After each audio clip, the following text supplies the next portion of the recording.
well, a lot of things happening from the polity. I was telling Jumai while we're seated here, and we're discussing some things, but I won't tell you what we're discussing. It is after this break that I will tell you what we're discussing. But then, we're just praying that whatever it is that is happening in Nigeria doesn't attract any negative impact from the global world, and that's just the bottom line. Now, the tag team is already seated in the studio. Both of us are going to be pushing it gradually until 10 o'clock. You know how we do it. The newspaper analysis, the review is going to come your way. After that, we'll have two big discussions. I call it big discussions because these discussions are really big. In fact, let's go on a quick break. When we return, Jumai will tell us more about the two big stories that we'll be talking about after this break.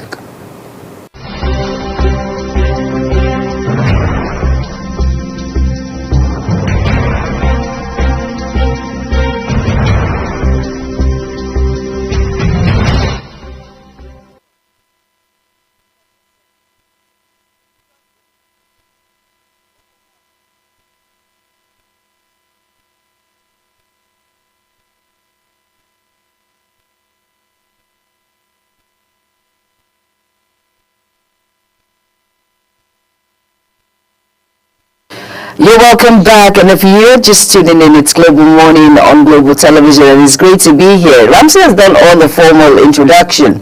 I am Jumai Manson, and yes, it is the Monday Tag Team, and it's great to be here. Talking about very big discussions, Ramsey. We're going to be looking at, not really briefly, we're going to talk about it in length when it has to do with the security situation in the state of emergency in River State, and of course, our guest, Dr. Moses Sele, will be here. He is a political analyst and, of course, a security expert. He will be here.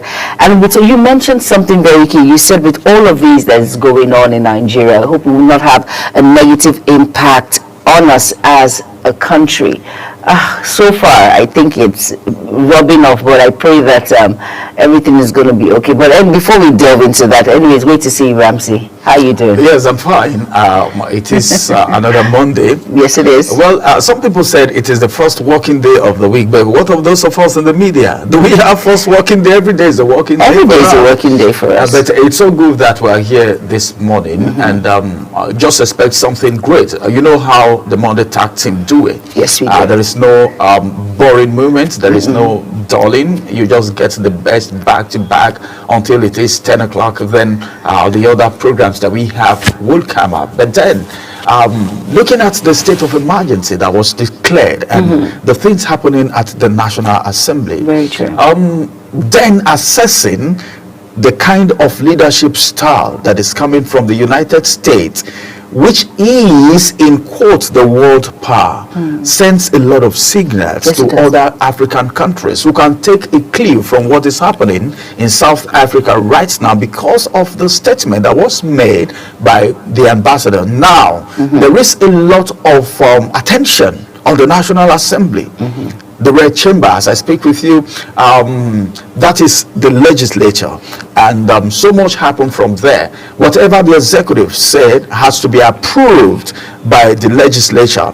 Then we'll talk about the judiciary too. The judicial system as it is right now, a lot of people don't so much believe in the judicial system because of the notion and, of course, the speculation. It is not true per se, but at least Nigerians, everyone, like someone would say, whichever part of the elephant that you hold, that's what you use in describing the size of the elephant. Sure. So as it is right now, a lot of people are saying so many things about the judiciary, about the legislature. I could refer back to a statement made by the former governor of Kaduna State, Nasir El-Rufai, in a press briefing that they had when they were trying to come up with a coalition, himself, Atiku, and some other persons. And he said something that this is the time for the National Assembly to prove that they are not rubber stamp like people have claimed, like that like Nigerians have claimed. Of course, and that intimidation. sends a lot of message. Yes, it When you does. say rubber stamp, it means they are just there as figureheads,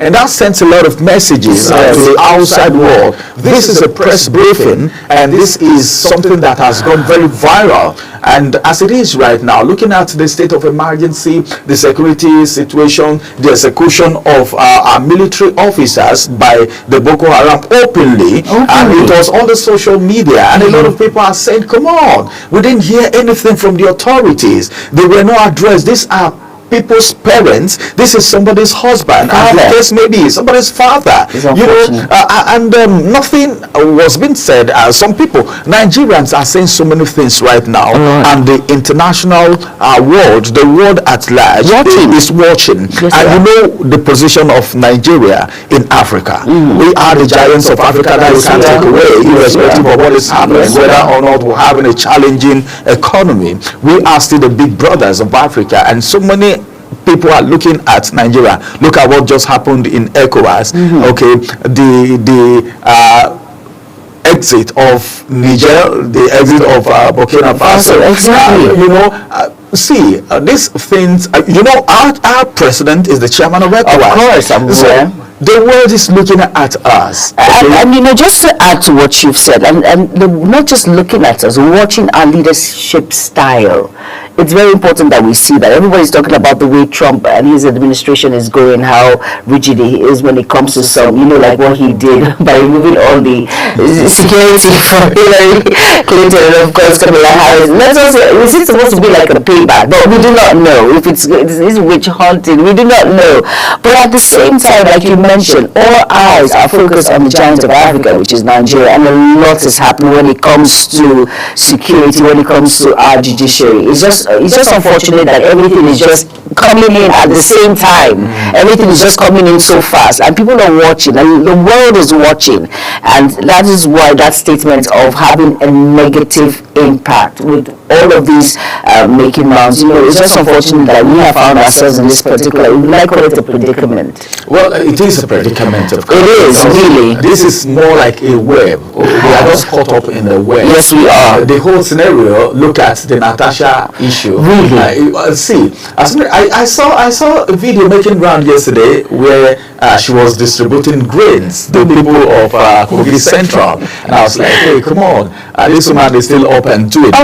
She has some projects. When this issue happened, trust the media, trust social media. Hardly you hide anything, especially if it's in the fall. If it has gotten to social media, when it will be dug out, you wouldn't know. Really? Have you seen videos? Well, this just reminded me. Have you seen videos of the minister of FCT when he was seriously against godfatherism? Yes, in this country. Videos. Nigerians can dig out things. Yeah, and the thing.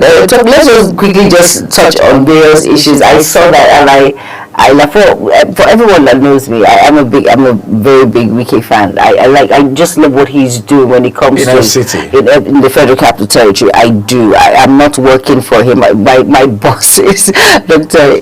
Ibrahim View, of course, but at the same time, everyone has their own opinion when it comes to things. But and that's when I saw it, I really laughed because you're actually doing the same thing, contrary to what you said. So the needful should be done. It's very important. And at the same time, talking about Natasha now, it's just unfortunate that some senators who are female are not in support of her right now at this point.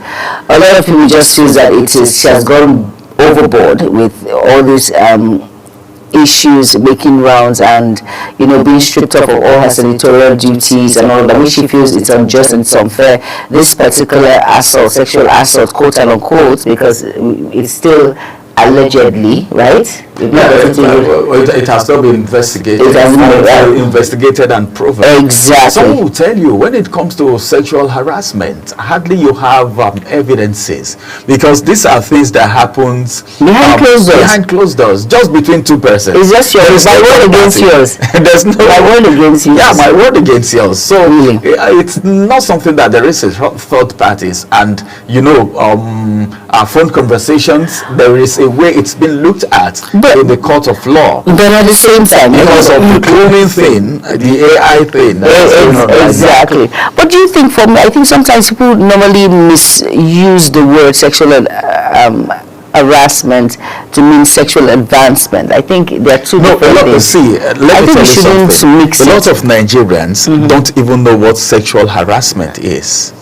A lot don't know what it is. So by the time someone asks them out, and maybe at that point they are not ready to say a yes, they will call it sexual harassment. Really? That's what some people do. Really? That's what, I think we need more of sex education in our schools, in our homes. For us to understand. Because it's very important. Let them understand, because there are some statements you make against people that you think you are saying the right thing, but you are saying the wrong thing. Really? And when you get to the court of law, you will be shocked, all right, that what you said was totally out of point And out of place. At that point, you said, well, the judiciary wasn't fair to you, and that's what Nigerians will say. So we need to be very careful the kind of words we use. We're not saying what Natasha said is It's not true. Yeah, we're not proving that yet. That's not what we're saying. We're saying until it's proven to be true. Investigations needs to be done. Is still on until it's proven. But then I think it's still a plea that Natasha's suspension should be reduced. 6 months is a long time. That's just like half a year. What will happen to the Kogi Central? Exactly. Knowing that they are moving for a recall. But the are. process of recall, it's not something that you can do within a short period No, of it's time. not. It's not. But some persons are saying there is no point for recall. Let's just keep our But I want to add that you see the news making round that Yahaya Bello is going to step up. Well, like he foresaw all of these issues about Natasha and all of that. Did you hear that part? That he's going to step up to become the senator. So we heard. So it's still. I don't think that is possible. But you know he was always at loggerheads with Natasha. He wasn't With really Natasha. on that. If anyone pace is coming that from he saw. Kogi Central, it cannot be Yahaya Bello. I don't think. Well, you'll be surprised with all of these things that are going I on. don't think, because Yahaya Bello coming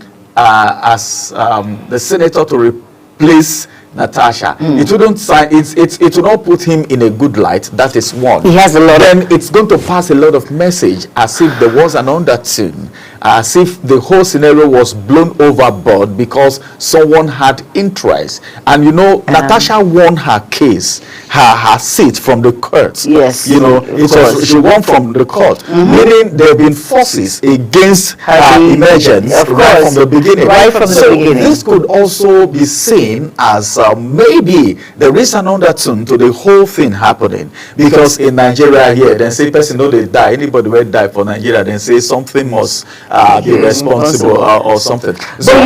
But Ramsey, this is like a lesson learned. Like for people that would just sit down and realize that with all of these that is playing out with Natasha, the Senate, and all of that, it's a lesson learned. That if so many people are trying to fight for a particular position that you have to be sensitive enough to sometimes downtone it, because there are various ways in which Natasha would have made her point.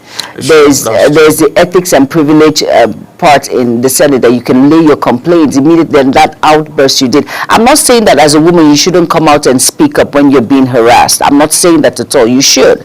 But there's a way that you can actually table this without all of these dramas. And the worst thing is, for someone that is coming out to, now they've shifted. There's now a shift on how many husbands she has, children she has. Her private life is being dug out, not putting her in that light as a woman of, and all of that. It's just unfortunate that all of these things play that. Of course, this is Nigeria.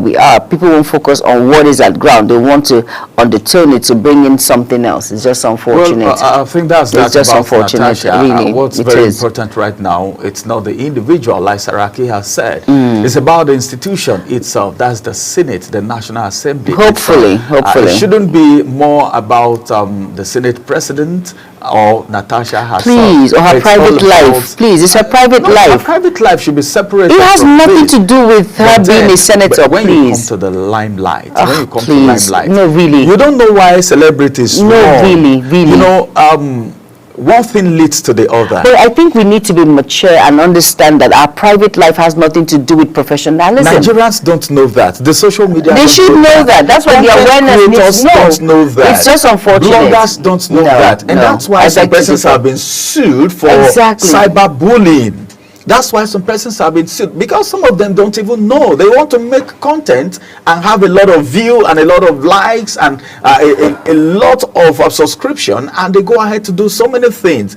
Maybe the person who dug out that private life may have gotten a lot of views, and all these things come to the fore first on social media. And that's why we need to be careful whatever we do. Whatever you put on the social media today, let me just educate us on this. Social media never forgets. It never forgets. One day it will be dug out. It's always there. So we need to be careful. Like she has said, our private life should be our private life. Two separate things. Be careful what you post on social media. All right. Sometimes when people are excited, they just go ahead to post whatever they want to post. But sometimes, at the same time, Ramsey, don't forget, let's not rule it out that some people might just be it might not even be them. It might be someone else, like a friend who just takes a video of, oh my goodness, she's out with a friend having a good time, and then the video leaks. You know, that sort of thing. People do a lot of things because of money. So some people are not weird or you know, insane to put out their private stuff for the whole world to see. So really, we should just be careful. That's just the bottom line. We should just be careful. But one thing is paramount right here, that Nigeria is the only country that we have, and we need to do everything possible to protect the image of our country, and I want to advance this country, to improve on the economy, to have something to leave behind when we have gone. You're a senator today, you're a governor today, a House of Rep member, and you will not be there forever. And That's what it means. And just to add to what Ramsey has said, it's very important that we understand that it is not about the individual, just like what Saraki said. It's about the nation and the people in whom we represent, who this particular drama will fall on, like the constituents of Kogi State. Of course, if Natasha is not able to perform her senatorial duties, it's a problem, right? So why should the whole constituent pay for one person's, accusations or whatever it is? But at the same time, we have a lot of pressing needs in Nigeria at the moment. Unemployment, the hike in electricity tariff. Look at the hike in telecom. It's really high. A lot of that is biting. Like a lot of pressing issues. People are going through a lot. People are having suicidal thoughts. People are falling in and out of depression. A lot of things are happening to individuals that we need to focus on. And at the same time, let us know that Nigeria is going to be great again. I'm always positive, because this is the only country that I'm positive. This is the only country that I'm positive. I know. Day. This is the only country that we have. Like really, we have a lot to do, and not to portray ourselves as individuals that we do not have decorum. It's very important that we portray ourselves with class and dignity. A lot of people say Nigerians we are corrupt individuals, 419ers. We are, you know, a lot of bad. The world, some part of the world, see us as individuals who cannot be trusted, but at the same time there are some that are making difference when it comes to medical doctors who are shining that torch and making people to understand that Nigerians, there are still a lot of good things that can come out of Nigeria. So at the same time, please let us try as much as possible to portray ourselves in that light of honesty. And we have a lot of issues, and let's just be hopeful, right, Ramsey? Let's be hopeful, and that's the bottom line. Let's be hopeful. Let's don't just use a fraction of Nigeria to paint the whole Nigerians as being corrupt and people who are not sincere. All right, it's time for us to look at the national dailies. What are the papers saying this morning? What are the big stories that you need to know? Let's go on a quick break. After this break, we'll bring you the newspaper review for today.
know that Global Television can be watched in Nigeria and all over the world. Download the Global TV Nigerian mobile app for Android and iOS devices to watch Global Television real-time from around the world. What are you waiting for? Start downloading and stay connected to Global Television.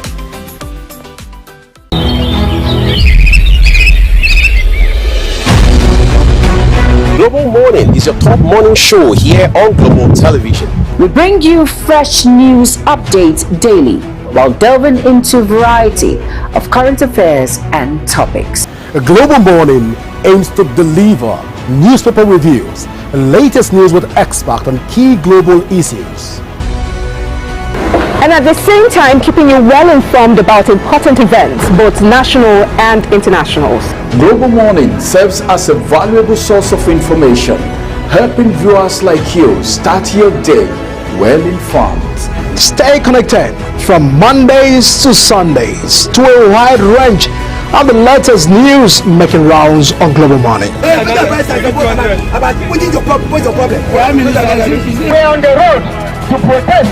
The president meets all of our demands.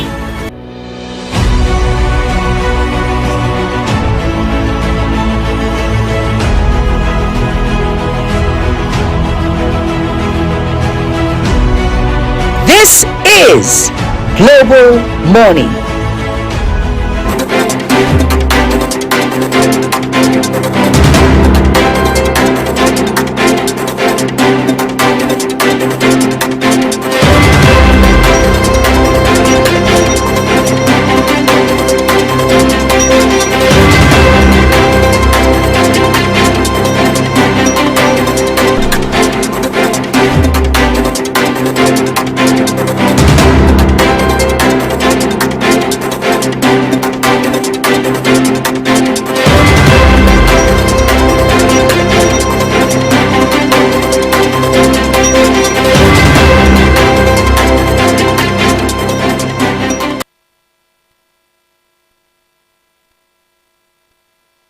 You are welcome back, and if you're just tuning in, this is Global Morning on Global Television, and at about this point is a newspaper review segment where we bring you issues making the headlines.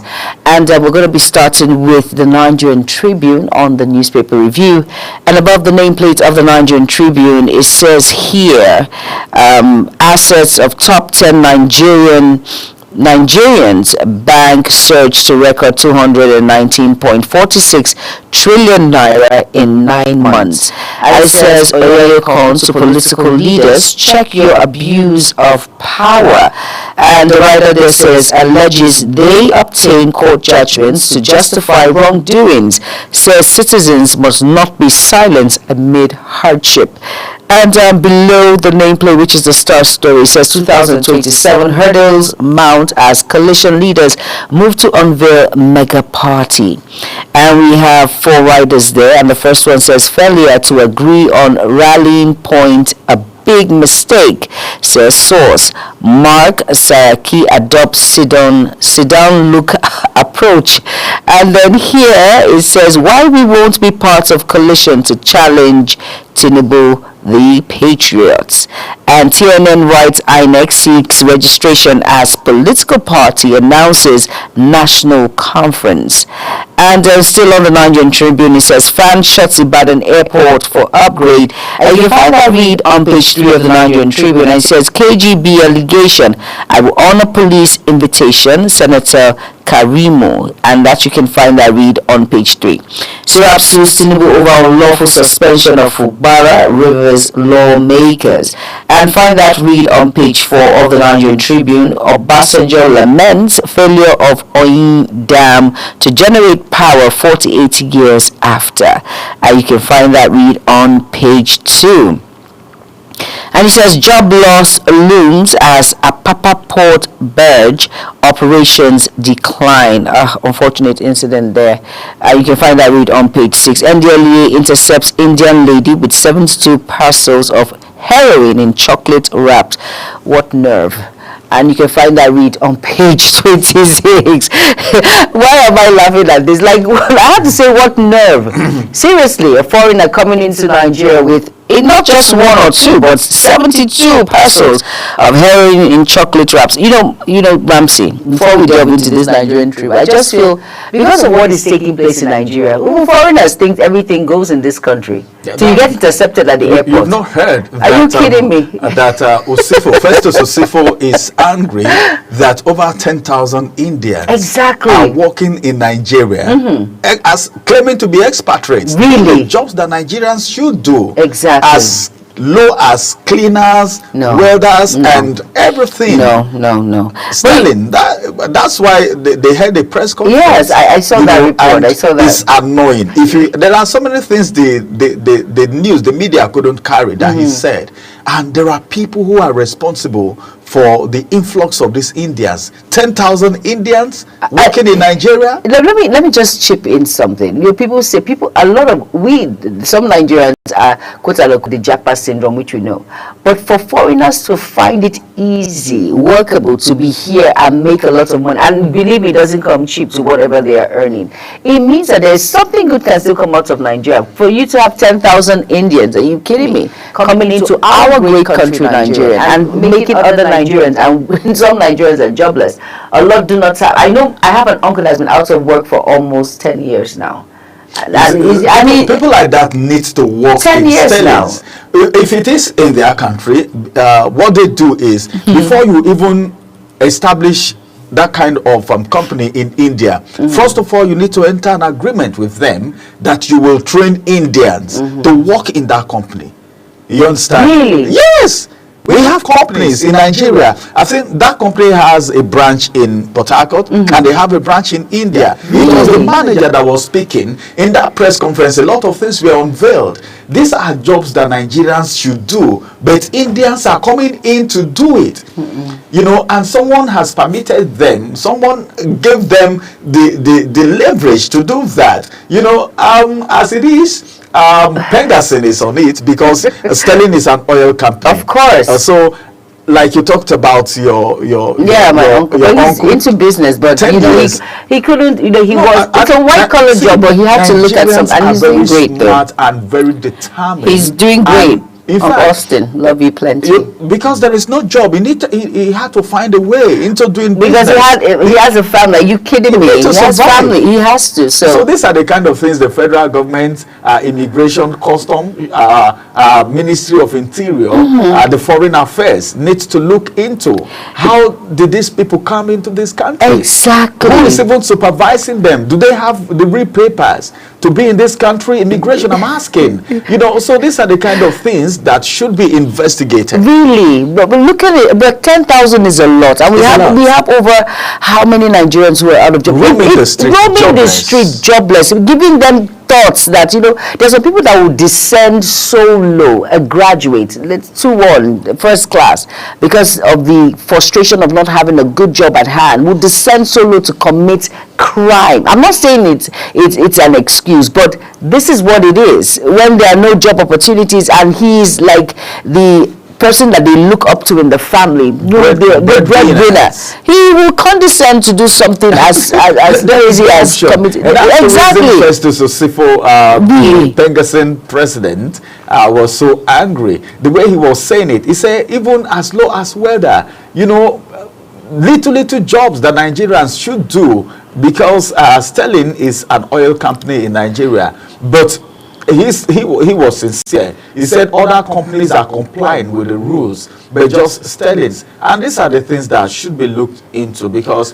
Nigerians need to work and they are ready to work. I just want to add, I'm not saying that it's wrong for foreigners to come into the country to work. I'm not saying it at all. But at the same time, it shows that we have a bilateral relationship with these countries for them to come in and they want to stay in Nigeria and work to have a source of livelihood. But let there be a balance.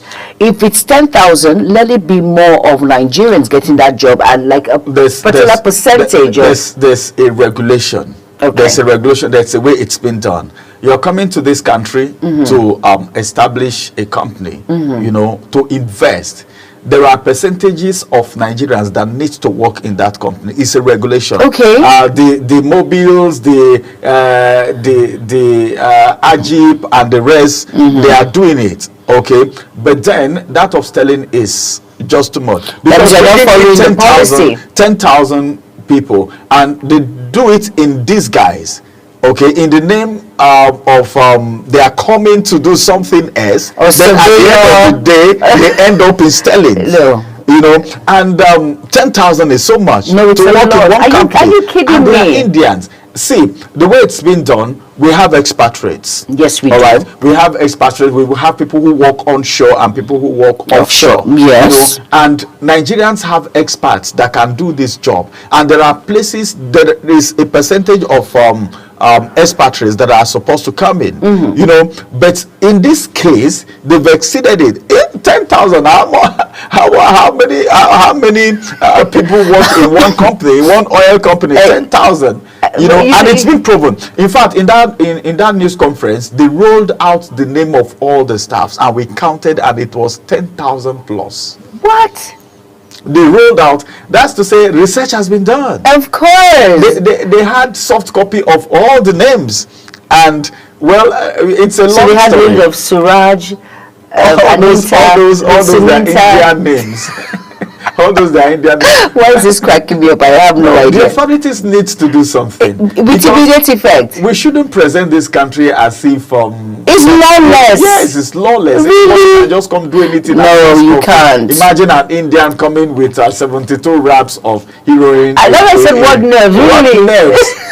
What is giving her that? In the nerves? chocolate. In chocolate. Oh God, my favorite of all this is- chocolates. Why would those she of do you that? eat chocolates, be careful what you are eating. That Jumai man In case said. there's a wrap. I didn't call Jumai- anybody's name, but they are calling their names. You know what it means. There are some people that can't do a day without taking chocolate. Jumai no matter how Manson. small. Oh my God, But Jumai you Manson. can now see that. So, alright. We have to be careful. We have to be careful. Let's get to the next page. Okay, let's quickly get to the next paper, and of course, Ramsey will be running us through the next paper. Ramsey, over to The you. blueprint is right in my front here. Let me see what the blueprint newspaper have for us this morning. Above the nameplate, Indian woman nabbed at Kano Airport with 72 parcels of heroin. We just finished talking about that. Is appearing on the blueprint newspaper again. And then this one says FCT police, military rescue naval officer, orders and nabbed 4. Okay, federal government, state, local government share 1.678 trillion naira February revenue. We should feel the impact of these monies. You know, this is big. 1.678 trillion naira February revenue for federal, state, and local government. Well, let's feel the impact. This one says presidency replies Jonathan Soyinka orders on Rivers emergency rule. That's it. That's the kicker to this story. Tinubu prioritizes Nigeria's interest over political expediency. Political expediency shouldn't be prioritized over Nigerians' interest. This is very important, and it's so good that it's coming from the president himself. Some riders to that story, and this first rider says president's action prevented deeper crisis in Rivers State. That's what a lot of people were saying. They said, well, if the state of emergency wasn't declared, something else would have happened. But then we don't want anything to happen, because what Nigerians are facing right now is just enough. It's enough. We don't want more injuries on Nigeria, more crisis, more tribulation. No, it is not worth it.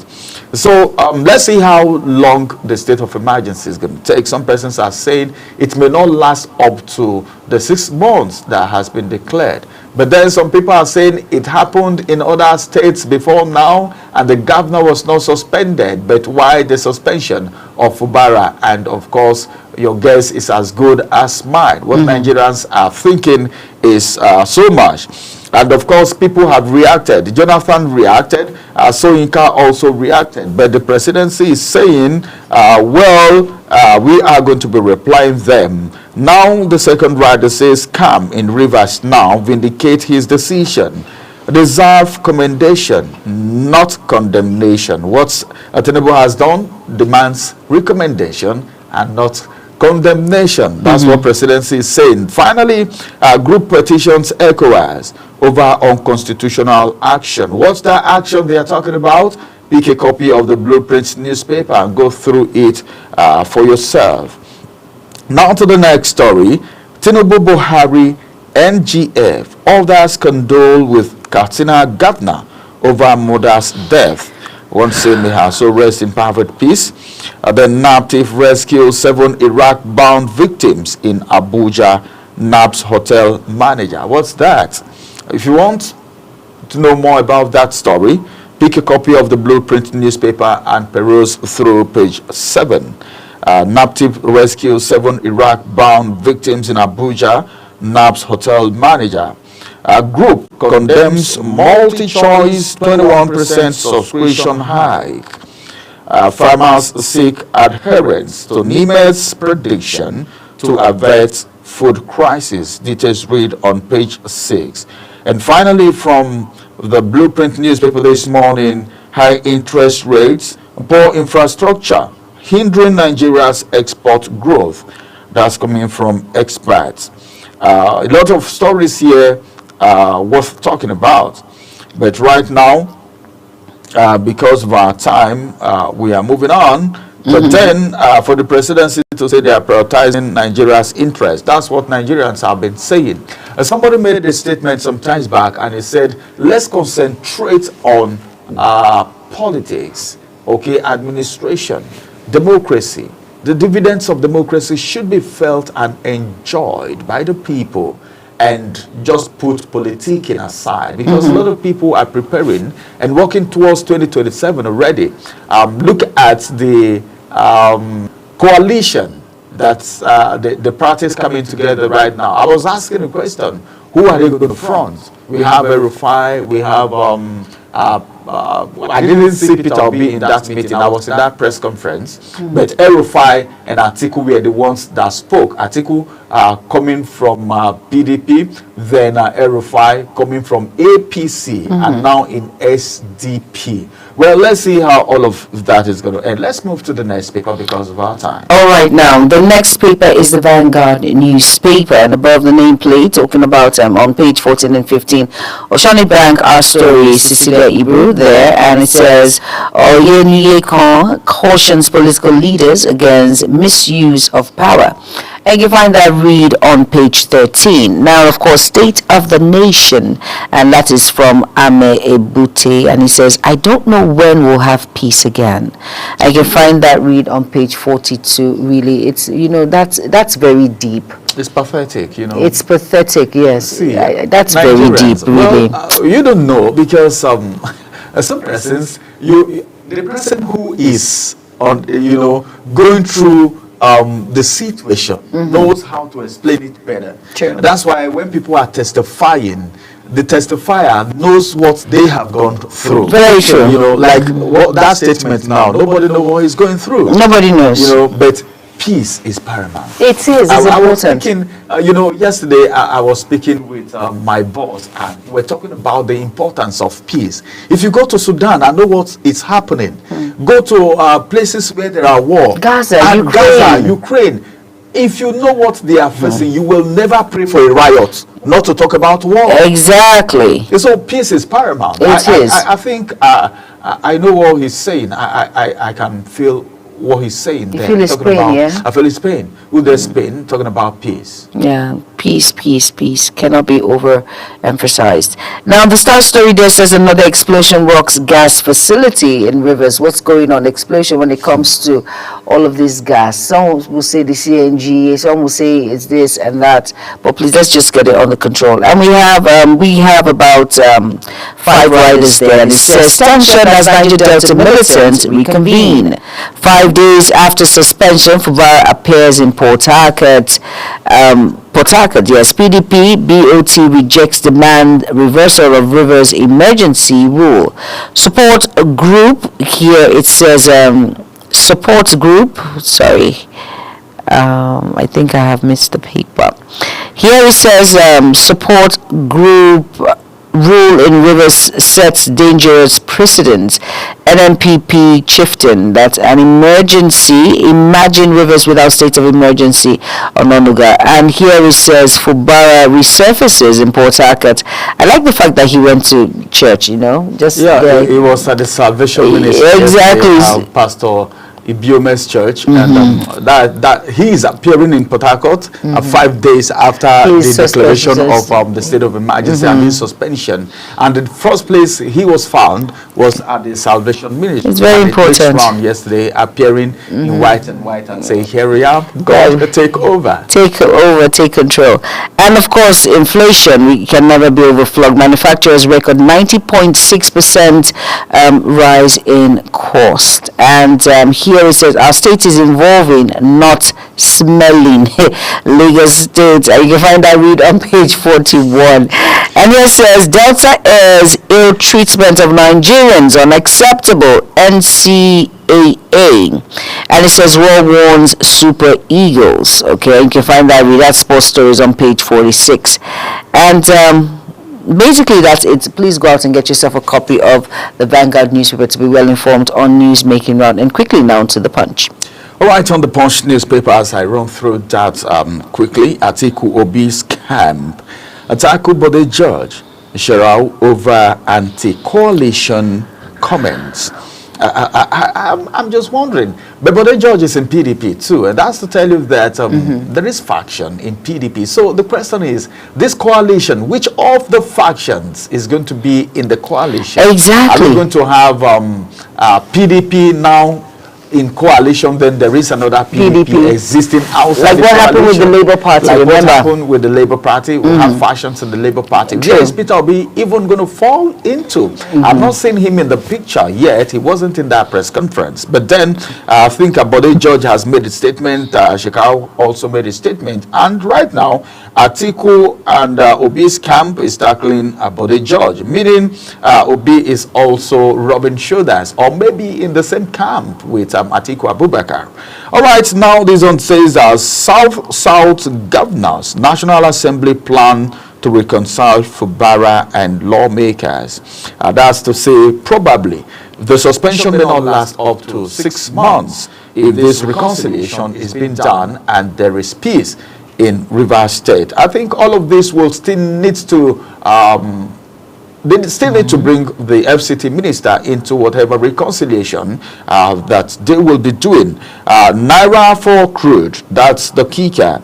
Then the big story says marketers fear price hike as federal government suspends sale to Dangote. All right, one right to that story. Ipman slaps depot owners for stockpiling product. Federal government Dangote resume talks today. Let's see how that is going to end. Petrol crisis eases in Niger after Nigeria's bailout. That's Niger pulling out of ECOWAS, and you know that you must have to depend on the big brothers for certain things. Well, that shouldn't stop Nigeria from keeping the existing relationship with Niger, of course. Details read on page 36. Two U.S.-based Nigerians accomplices face 62 years jail for $50 million fraud. That's huge. All right, and that's the size of the headlines from the Punch newspaper this morning. All right, now over to the Nation newspaper, and above the nameplate it says Adeleke threatens to dispose Obas of warning Ilubu Ifon communities. And you can find that read on page 7 to hear what the dancing governor has to say. And it says Wilders calculating, sale of crude in Naira extension likely as committee meets. And you can find that read on page 5 of the Nation newspaper. IG warns policemen against unlawful detention. You can find that on page 29. And the writer here says Natasha's conduct vindicates Yahaya Bello, says Kogi senator. And you can find that on page 5. And the star story of the Nation newspaper says Oshemole Oke's highway tolling at kickoff of 125-kilometer Benin Asaba Road. Find that read on page 6. Now the star story says Rivers emergency declaration of Babolo faults Jonathan. And then here, still on the Nation newspaper, the writer, there are two writers there, says decisions proactive and necessary, says Governor Minister Fubara at church service. We've read that already. And it says Pope back at Vatican. And it says here, Israel protests Gaza bombings. And you can find that read on page 32. Canadian Prime Minister calls snap poll. And below all of that on the Nation's newspaper, it says Indian woman held at airport. What nerve? We've read that over and over again. And it says Murphy, BOI, others to guarantee consumer credit. And you can find that read on page 4 of the Nation newspaper. And we'll quickly go through the Guardian. Ramsey, over to you. Okay, the Guardian newspaper, as we quickly run through that because of our time. The big story is where I'm starting from, and it says explosion rocks gas facility in Rivers. We've taken that story today, a lot of riders to that story, and it's already been taken. Let me get to this one above the nameplate, State of the Nation. I don't know when we will have peace again. Ame Ebute is the one saying that, the former I don't know, but then I think we will have peace. We will have peace. Inflation, manufacturers record 90.6% rise in cost. Delta L's ill treatment of Nigerians unacceptable. NCAA. And our state is evolving, not smelling. Lagos government. Right, if you want to know what they actually mean by that, you can pick a copy of the Vanguard newspaper. And finally, from here, Onekon cautions political leaders against misuse of power. Details read on page 13 of the Vanguard newspaper. And that's the size of the headlines from the Vanguard newspaper this morning. I think I can just quickly take Nigeria's News Direct quickly, and then we can wrap it up on. Let me quickly take the Nigerian News Direct. And of course, the Star Story that says Presidency fires back at Jonathan Soyinka over comment on Rivers emergency rule. And we have 4 writers there. It says President Tinubu acted within constitutional power. Serap takes legal action, sues Tinubu over suspension of Fubara deputy lawmakers. So suspension violates Nigerian constitution, international law.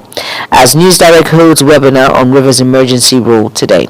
And it says Osun local government crisis knocks kudos trail UNLGE fractions resumption order. Lagos is not smelling. 15,000 street sweepers deployed daily. And that's from the commissioner. You can find that read on page 6. 3,000 African entrepreneurs to benefit from TET and $15 million grant. Court grants order to permit recall process against Senator Natasha. And you can find that read on page 23. And here says federal government flags off Benin Asaba Expressway. You can find that read on page 4. NDLEA recovers tramadol pills concealed in gas cylinder in Kano, Lagos raid. And you can find that read on page 23.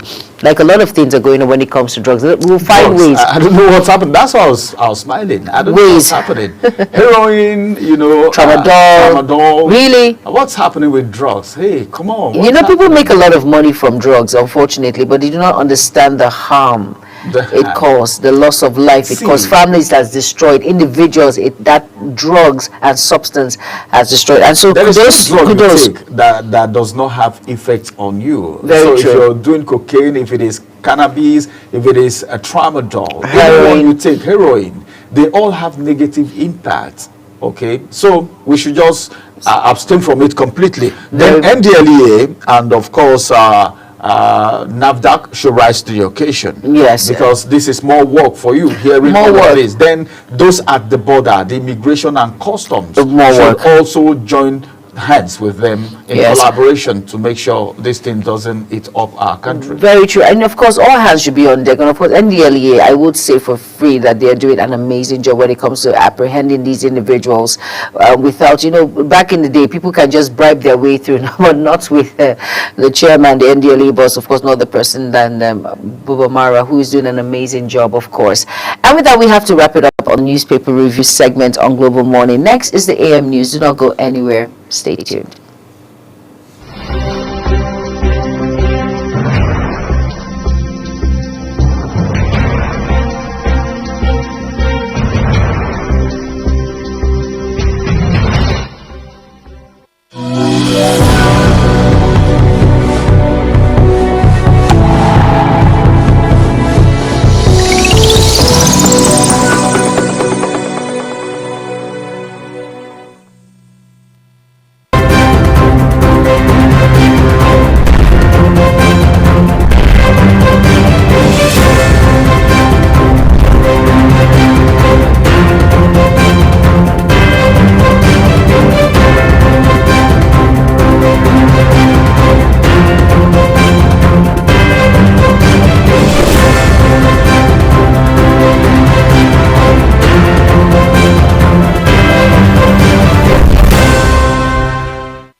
know that Global Television can be watched in Nigeria and all over the world. Download the Global TV Nigerian mobile app for Android and iOS devices to watch Global Television real-time from around the world. What are you waiting for? Start downloading and stay connected to Global Television.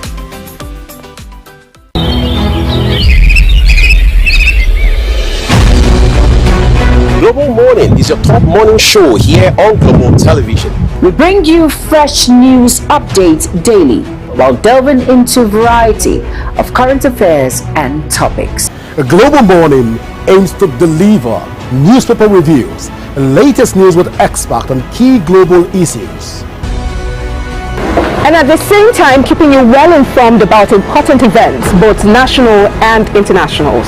Global Morning serves as a valuable source of information, helping viewers like you start your day well informed. Stay connected from Mondays to Sundays to a wide range of the latest news making rounds on Global Morning. We're on the road to protest. The president meets all of our demands.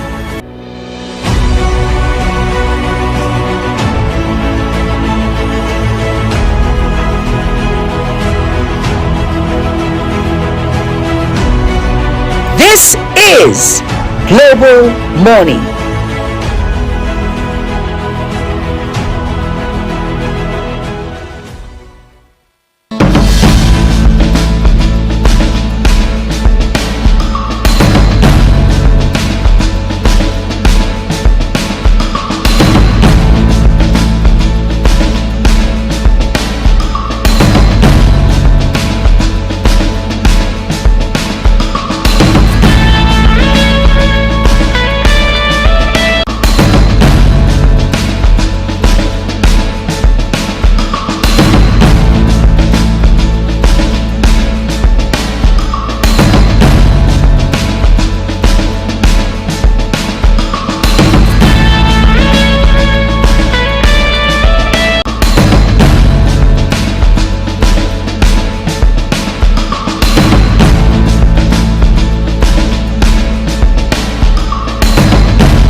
Hello and welcome to all our viewers in Nigeria and around the world to AM News on Global Television.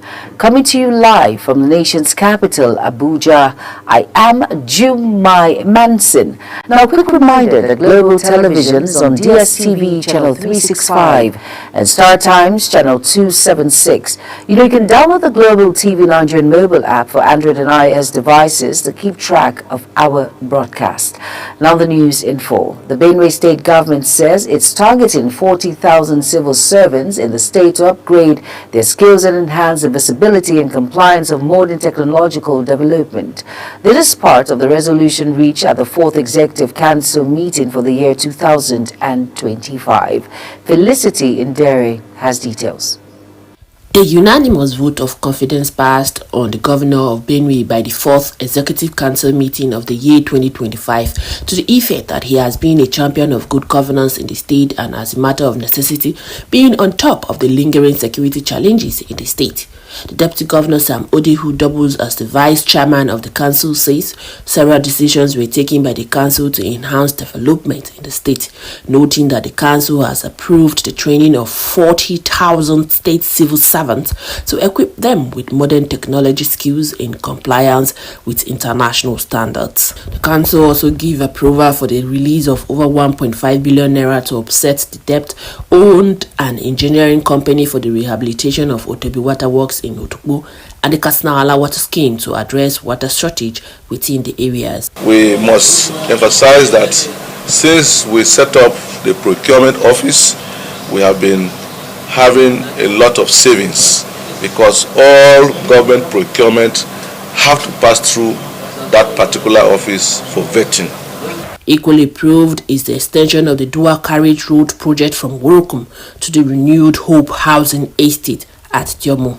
Approval for the release of the sum of 1,569,583,932.17 kobo, which was a debt that was owed to the CGC engineering company. However, the council also approved the upgrading of the Mbawa and Mbakon Nenge with the Sport Mbakon existing rural road project to accommodate articulated vehicles to enhance its durability to provide the needed service at over 73 billion naira, as well as the rehabilitation of the governor and the deputy governor's lodge at the cost of 1.1 billion naira, and the continuation of reconstruction and rehabilitation work on State Assembly Complex as well as the Assembly Clinic at a reviewed cost of 4.5 billion naira.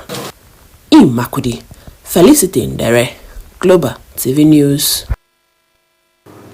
The Socio-Economic Rights and Accountability Project has taken President Bola Tinubu to court over what it calls the unlawful suspension of the Rivers State Governor, his deputy, and House Assembly members. The 6-month suspension was announced while the president proclaimed a state of emergency in the state. Sarab argued that the decision violates constitutional provisions and undermines democratic governance. The lawsuit filed at the Federal High Court in Abuja was initiated by 3 members of Sarab Volunteers Lawyers Network in Rivers State. The National Drug Law Enforcement Agency says its operatives intercepted a 42-year-old Indian lady, Netu, at the Malam Aminu Kano International Airport, Maika Kano, with 72 parcels of heroin factory sealed in wafer wraps and packaged as chocolates. Spokesman of the agency, Femi Babafemi, said the Class A drug consignment weighing a total of 11 kilograms was recovered from Netu's luggage after a thorough search. The Non-Academic Staff Union of Education and Associated Institutions has suspended its planned nationwide strike at the West African Examination Council office across the country. Following the withdrawal of a controversial internal circular by the examination body, there have been tension between parties as a result of the internal memo by WAEC management ordering the stoppage of NASU checkoff dues.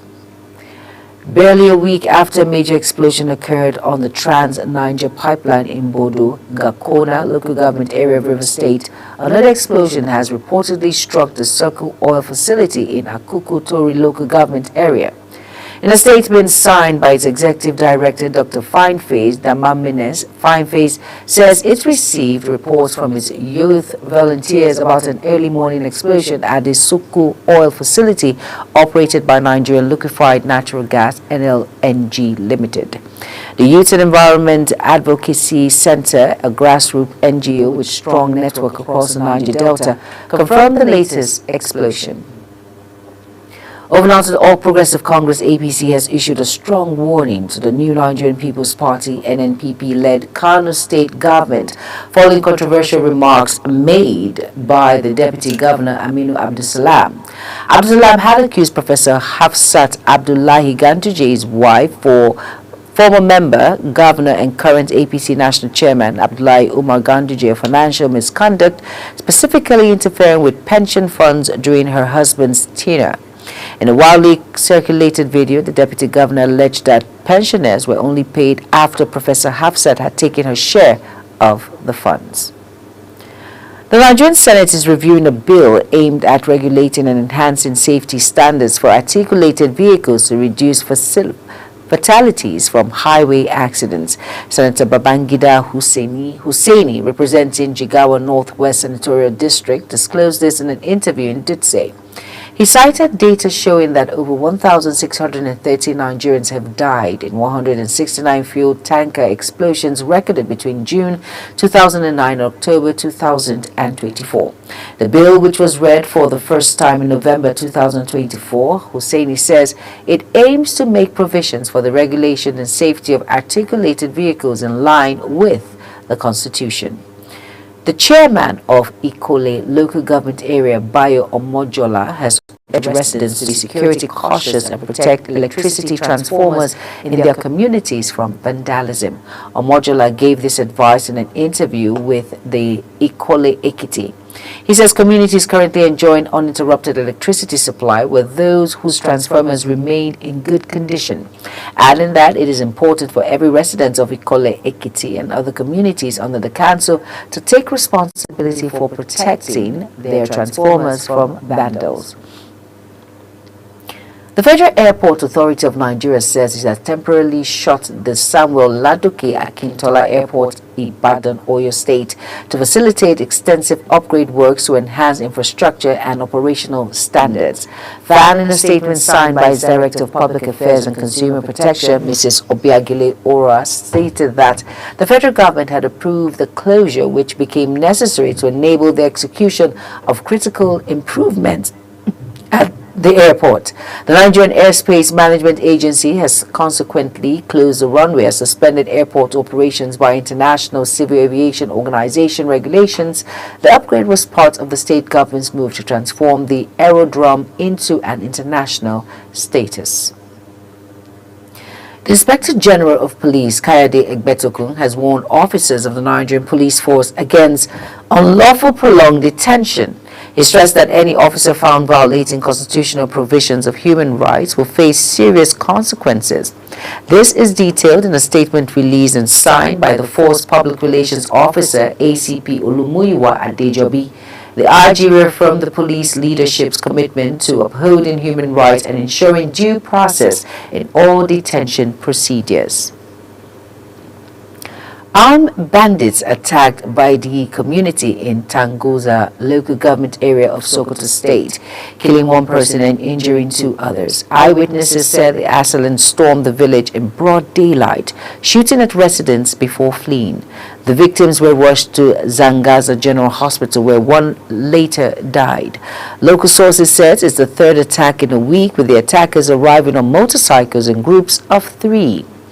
The governor of Jigawa State, Umar Namadi, has expressed disappointment over the quality of work on the 10.8 billion naira Guli erosion control project in Kargo, Dutse local government area of the state. During an unscheduled visit, Namadi faulted the contractor, Ritricha Company Limited, for using substandard materials, warning that his administration will not tolerate poor workmanship. The project, supported by the World Bank, aimed to combat erosion in affected communities including Damasari, Yalwawa and Kargo under the Agroclimatic Resilience in Semi-Arid Landscape Initiative.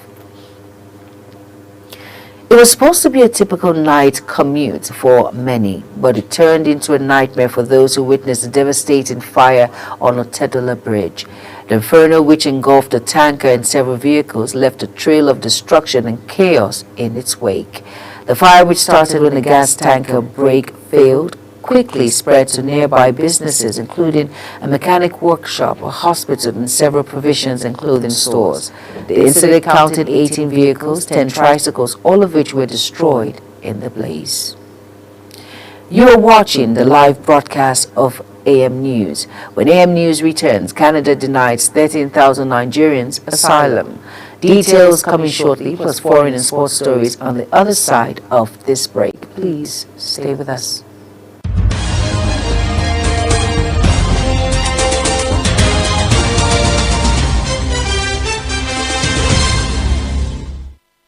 Watch in Nigeria and all over the world.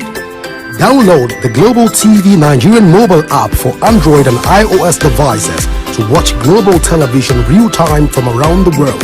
What are you waiting for? Start downloading and stay connected to Global Television.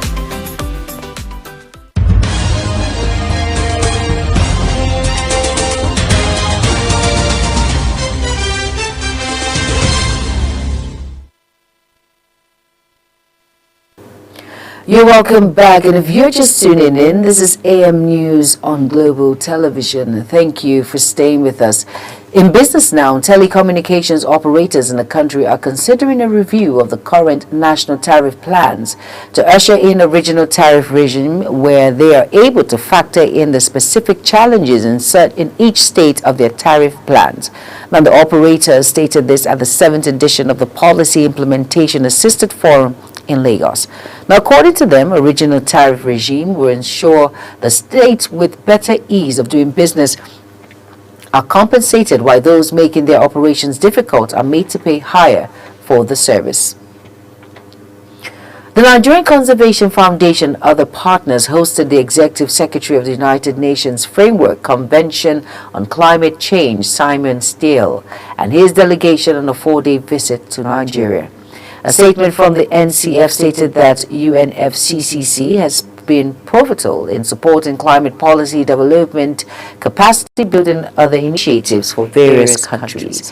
The maiden visit, which included a series of events, helped to review the country's progress as ambitious, nationally determined contribution NDC 3.0, chief of which is achieve net zero greenhouse gas emission by 2060, and the economic benefits a strong climate action plan can bring. Bureau de Change (BDC) operators under the aegis of the Association of Bureau de Change Operators of Nigeria (APCON) have revealed that the Naira is fast becoming the most unpredictable currency in the world. They noted that the local currency has in recent times have been going through an inconsistent journey and have been greatly affected by all kinds of wars ranging from trade rates as well as speculative attack.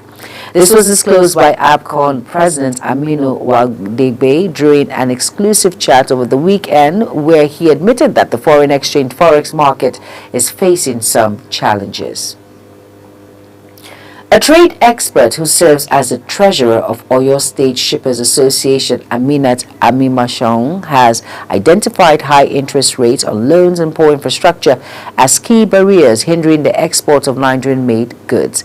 Amimashong lamented that entrepreneurs seeking to export locally produced goods are struggling due to expensive credit facilities. She called on the government to introduce single-digit interest rate loans to encourage more production for export. On the foreign news now, Kyiv authorities says Russian drone strikes on the Ukrainian capital killed at least 3 people and wounded 10. The drones targeted several districts of Kyiv, mainly hitting residential buildings and causing large fires. According to footage circulating on social media, 3 people died, including a 5-year-old child. Another 10 were wounded. The youngest victim was only 11 months old. Russia and Ukraine delegations are due to hold parallel ceasefire talks with U.S. representatives in Saudi Arabia today. No fewer than 13,171 Nigerians who applied for refugee protection from January 2013 to December 2024 were turned down by Canadian government. This includes 811 Nigerians rejected in 2024. Official data from the Refugees Protection Division of the Immigration and Refugee Board of Canada placed Nigeria among the top 5 countries with the most rejected claims. It ranked 5th.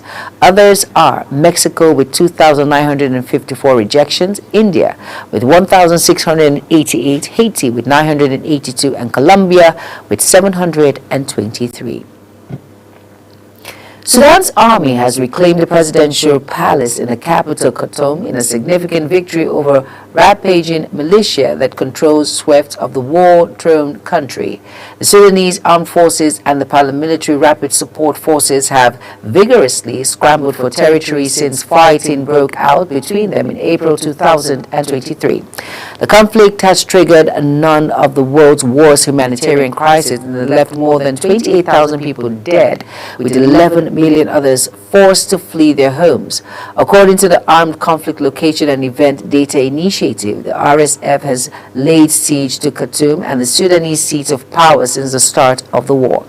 The government says its troops had seized control of Presidential Palace and would continue its push to retake the capital. Turkish opposition Republican People's Party CHP members of others are currently gathering at polling stations for a primary election to endorse detained Istanbul Mayor Ekrem İmamoğlu as candidate for the next presidential election. The CHP urged non-party members to vote to boost public resistance amid İmamoğlu's detention over charges including graft and aiding a terrorist group.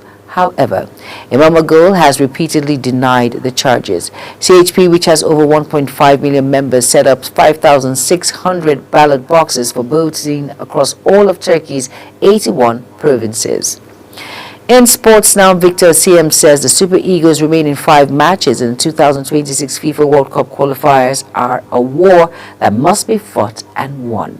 The Super Eagles breathed new life into their qualifying campaign with a comfortable 2-0 victory over the AMVB of Rwanda in Kigali on Friday. It was their first win in qualifying series, where the 3-time African champions moved to 4th position in Group C with 6 points from 5 games. Ferrari's duo of Lewis Hamilton and Charles Leclerc have been disqualified from the Chinese Grand Prix. The decision was taken after their respective cars failed post-race technical checks. Leclerc and Hamilton finished 5th and 6th respectively in the Shanghai race. La Liga giants Barcelona are reportedly interested in Atalanta winger Ademola Lookman.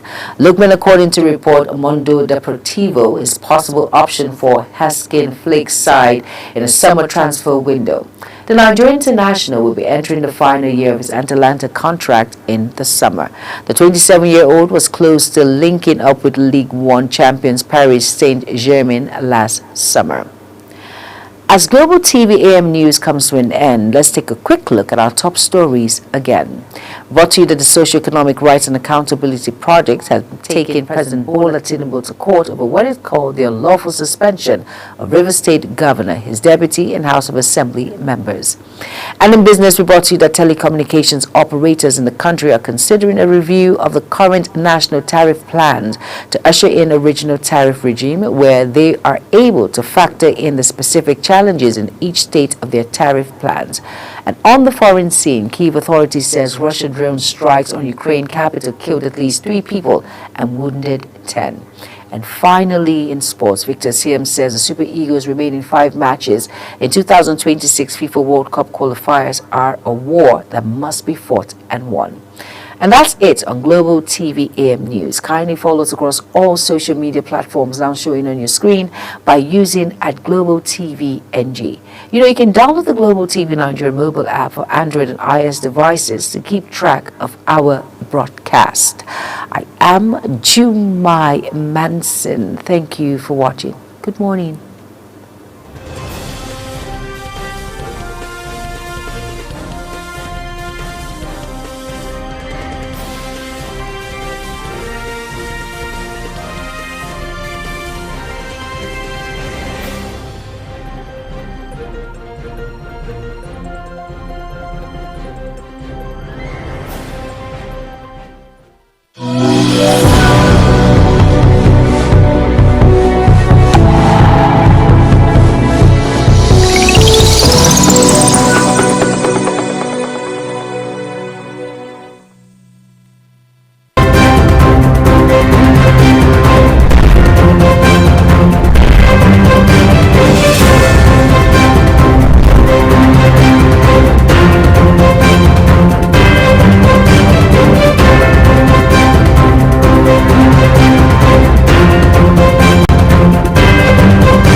know that global television can be watched in Nigeria and all over the world?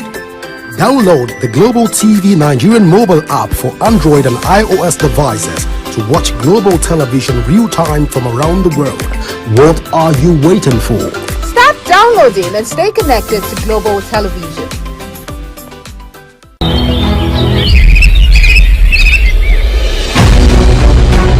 Global Morning is your top morning show here on Global Television. We bring you fresh news updates daily while delving into a variety of current affairs and topics. A Global Morning aims to deliver newspaper reviews and latest news with experts on key global issues.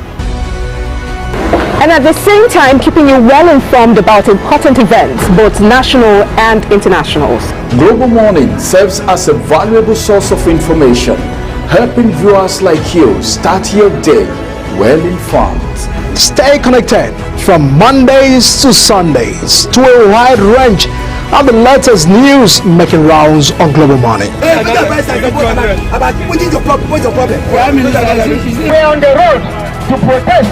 The president meets all of our demands.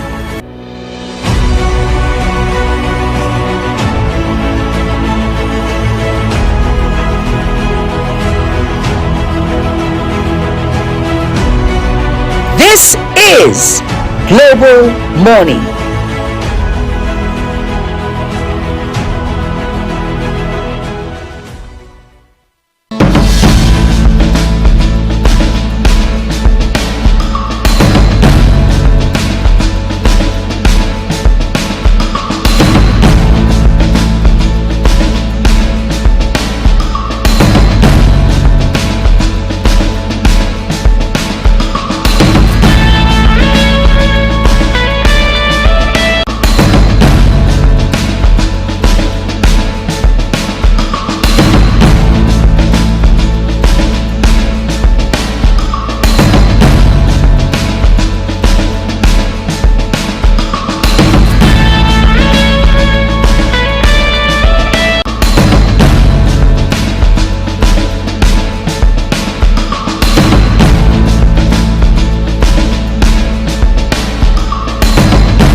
know that global television can be watched in Nigeria and all over the world. Download the Global TV Nigerian mobile app for Android and iOS devices to watch global television real-time from around the world. What are you waiting for? Start downloading and stay connected to Global Television.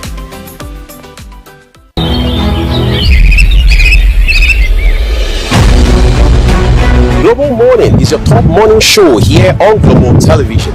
We bring you fresh news updates daily while delving into a variety of current affairs and topics. A Global Morning aims to deliver newspaper reviews and latest news with experts on key global issues.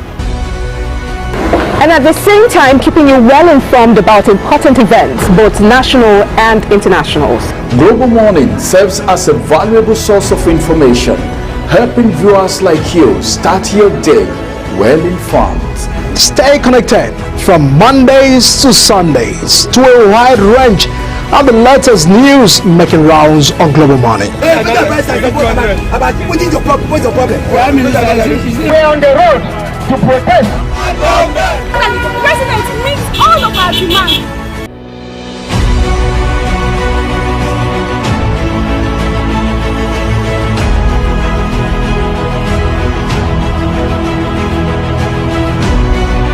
This is Global Morning.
You're welcome back, and if you're just tuning in, this is Global Morning on Global Television. And now the first discuss of the day is the persistent tanker explosions happening in Nigeria. Now, over the weekend, it was supposed to be a typical night commute for many, but it turned into a nightmare for those who witnessed the devastating fire on Otedola Bridge. Now, the inferno, which engulfed a tanker and several vehicles, left a trail of destruction and chaos in its wake.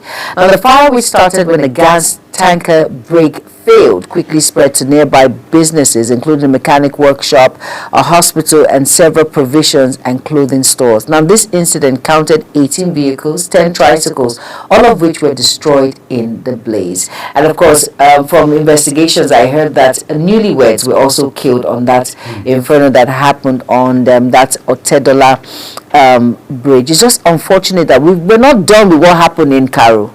And then this again happens. And of course, it has been happening in several places before now. And it's just becoming persistent. It's on and on and on and on. Do you think there is something that is wrong when it comes to these issues, Ramsey? If you look at it critically, a lot of people, like that Karo Bridge, unfortunately, a woman lost her children, two of her children that entered the school bus, and right now she's unconsolable. It's just unfortunate that this particular incident is taking lives. It doesn't matter how big or how small, it's just dangerous. What do you think? You think we're just being careless about it, lackadaisical, we're not checking, or we're not doing the proper adequate measures or the brakes again of these tankers that carry these very dangerous products? What is it? Let's look at it in the human angle aspect, looking at it critically. It's not just something that you can just sweep under the rug. This is something that those in the authorities have to look into. They have to look into it critically, because it's unfortunate that this is where we find ourselves in Nigeria. Ramsey, what do you have to say about this, really? Well, it's so pathetic. I don't know where to start from, but then questions need to be asked.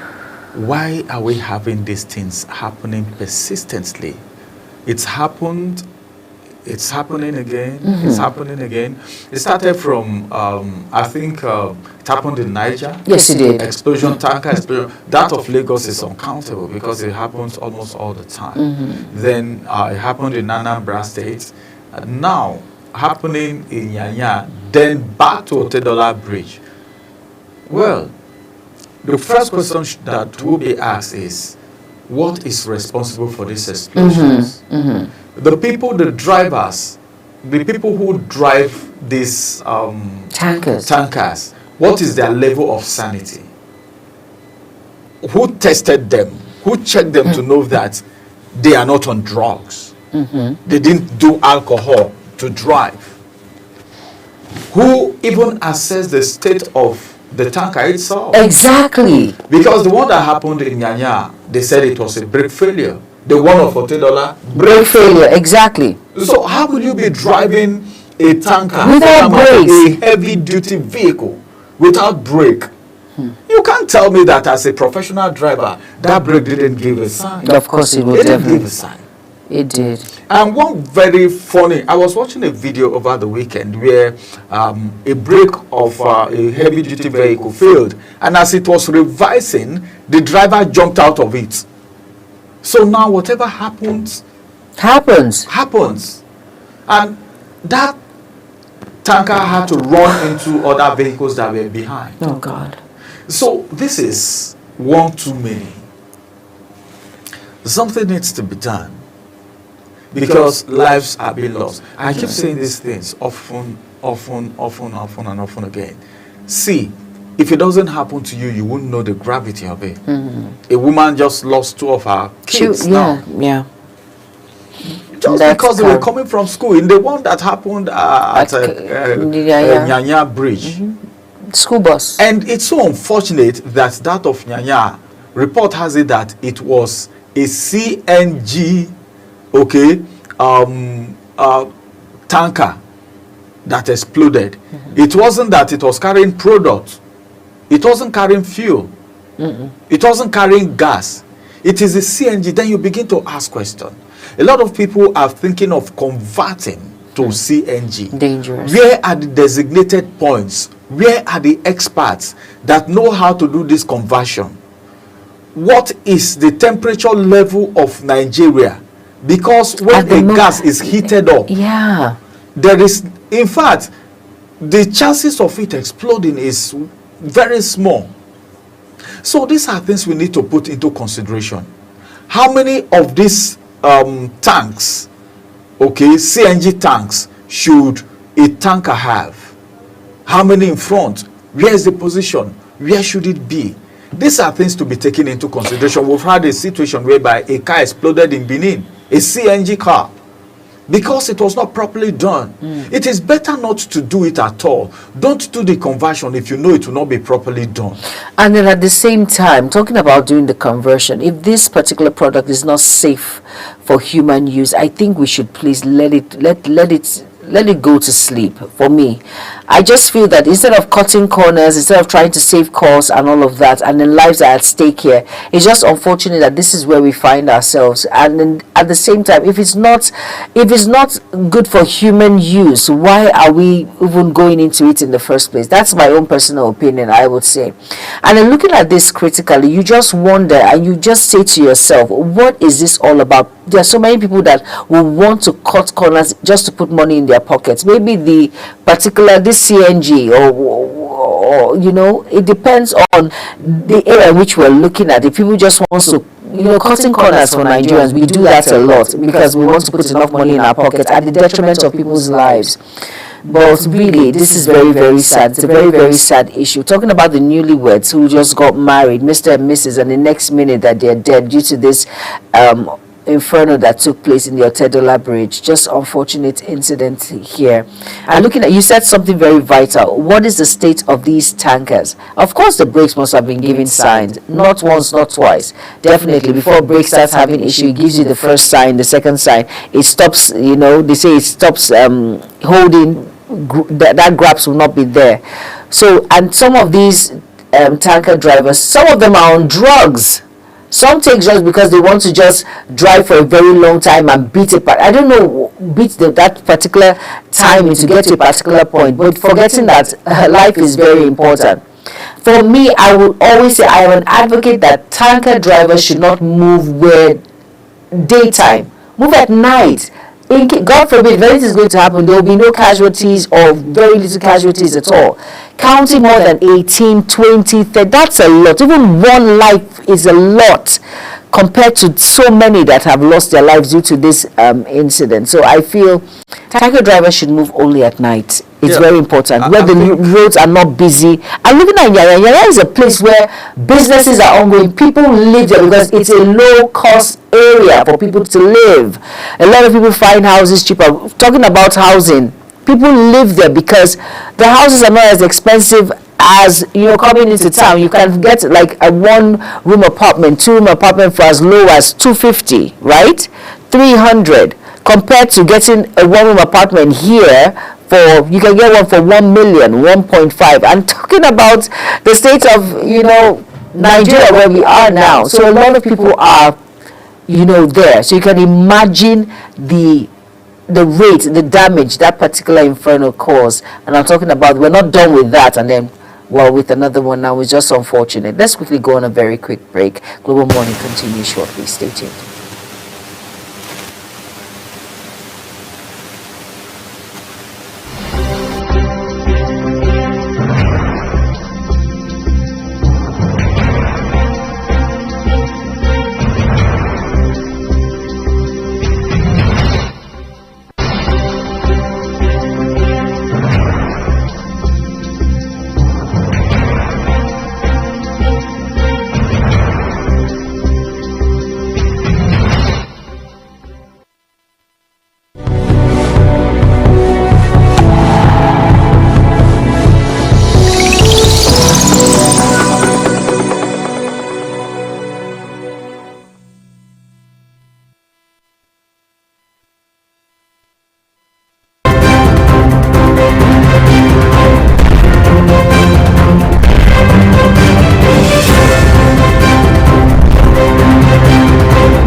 Do you know that global television can be watched in Nigeria and all over the world?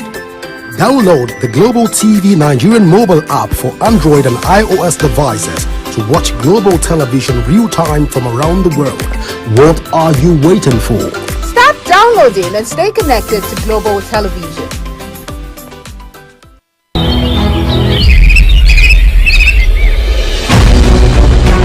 Global Morning is your top morning show here on Global Television. We bring you fresh news updates daily while delving into a variety of current affairs and topics. A Global Morning aims to deliver newspaper reviews and latest news with experts on key global issues. And at the same time, keeping you well informed about important events, both national and internationals. Global Morning serves as a valuable source of information, helping viewers like you start your day well informed.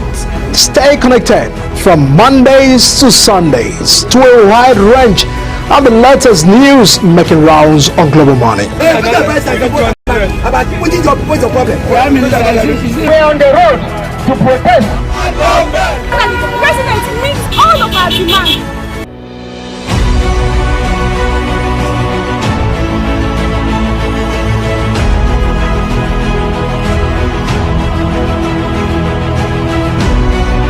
This is Global Morning.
All right, you're welcome for that very quick break. Still looking at, of course, the persistent explosions in the various parts of the country in Nigeria. And then we're going to quickly look at that clip from the inferno that happened in the Nyanya Bridge, right?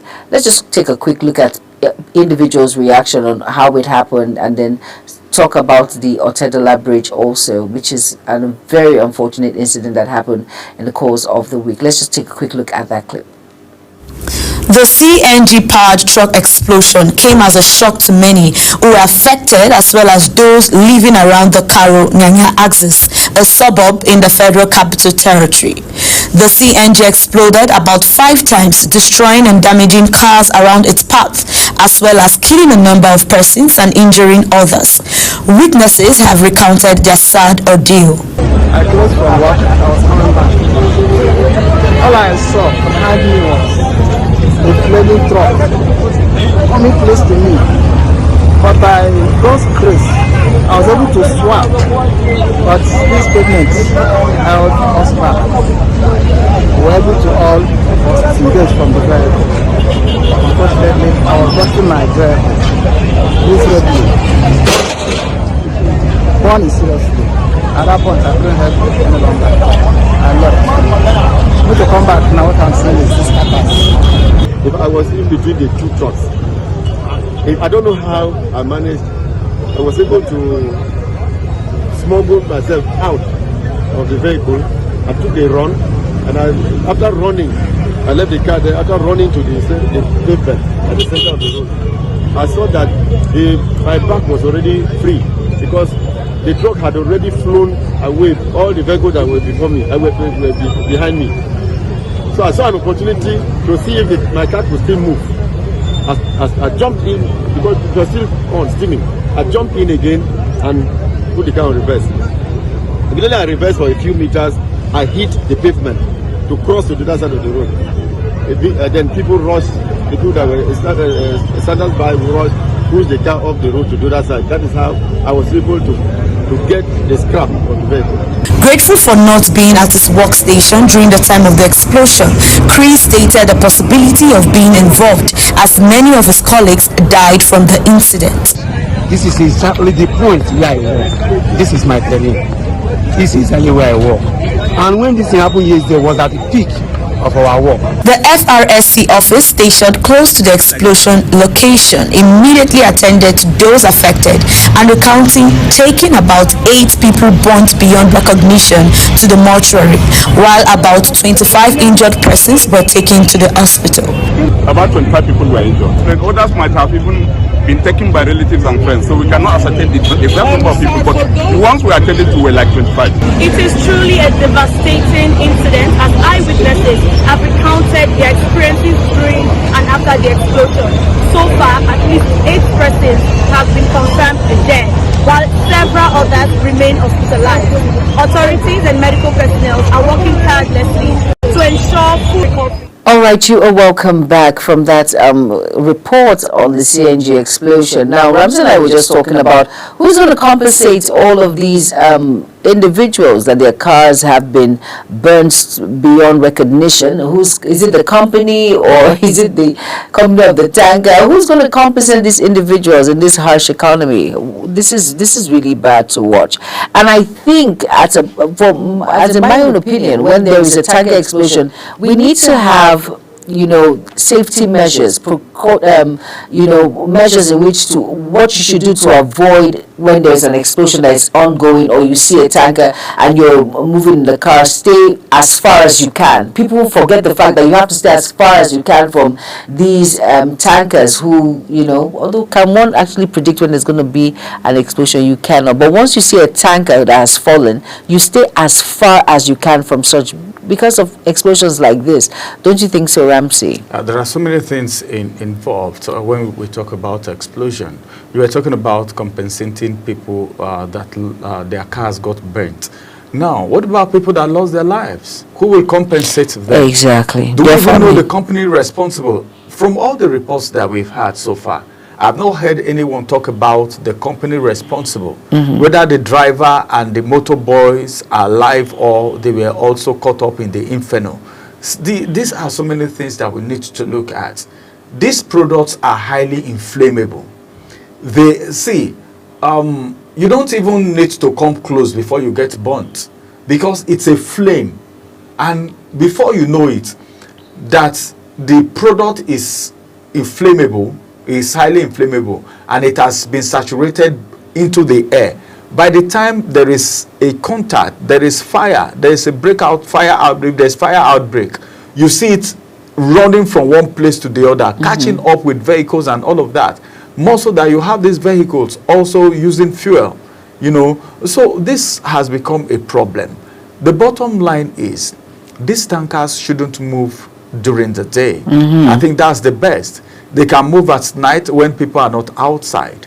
But then moving in the day, that's just the best. It's the best. Then a task force should be set up, right, to monitor the movement of these people. There should be roadblocks. They shouldn't pass. If anyone is caught anywhere, it should be head there, pay the fine, and stay there until night before they are being released. And then their movement should be between, let's say, 9-10 p.m. till maybe 5 p.m. or 5 a.m. So that's the only way this thing can be reduced, because we need them. We don't have, Nigeria doesn't have the rail that we can use to commute, products, fuel, gas from one place to the other. Then talking about the CNG, the explosion coming from this CNG, are you sure it has come to stay? Because this CNG issue came as an alternative to fuel after the subsidy removal. That was when the issue of CNG came. It's working for some drivers. I had one driver saying, my colleague who uses CNG spend as low as 4,000 naira a day, while he was spending far more than what the person that had his vehicle converted is spending. And these are the advantages. But then, what about the maintenance culture? Some Nigerians like cutting corners. They like shortcuts. They like cheap things. Exactly. They want to cut costs by all means. And you see them are doing things that they are not supposed to do, which will be to the detriment of their own lives and other people around. So what do we need to do? The government needs to rise to the occasion. It's not happening in just one place. That's the funny aspect. No, it's not. Look at the one at Otedo. So it shows that there is a problem. There is a problem. There is a problem. And then talking about the tanker drivers, I think at a point, this task force you mentioned should be putting all these checklists to check the state of these drivers, check whether they're under the influence, because some. I know it's tanker driver that tell you that he can close his eyes and drive for as long. Especially this automatic tanker. Yeah, that he can just do that, and the road is clear and whatever it is. So they should check their state, if they're under the influence, if if they are okay to actually, they need to be tested. It will shock you to know that some of these drivers, their leg, they need to sit on a pillow, on something, pad their seat to sit on to even drive these tankers, because they can't see their front. But because it is automatic, it is easy to drive. And you see some of them feel, well, it is easy, and they go take some substances, either to keep them awake. Of course. Because they walked all through the night and they still want to meet target, like you said. They want to meet target, they want to cover certain distances. Yeah. And you see them taking something to stay awake and all of that. The moment, let me give you an instance. My wife doesn't climb any bike that the person riding it is short. Because, what does that have to do with anything? This is the situation. When you get to a place and there is anything, you see a lot of them falling without anyone, without hitting anything. Why? Because there is an incident. They get to a place and their leg couldn't get to the ground. As their leg is trying to touch the ground, the bike is bending and they are falling. That is them alone. How much more when they are carrying someone? This is applicable to this tanker driver. By the time you're not sitting well in the car, you get the seat padded with pillow, with Dunlop and whatever to sit and drive. By the time anything happens, before you even cannot control it. You can't control it. You can't even try to. I know it's not easy, but at least making that effort. Like someone like Okona Karaman, he's far from being a tanker driver. He can't even attempt that. Driving a tanker or driving a car? He's short.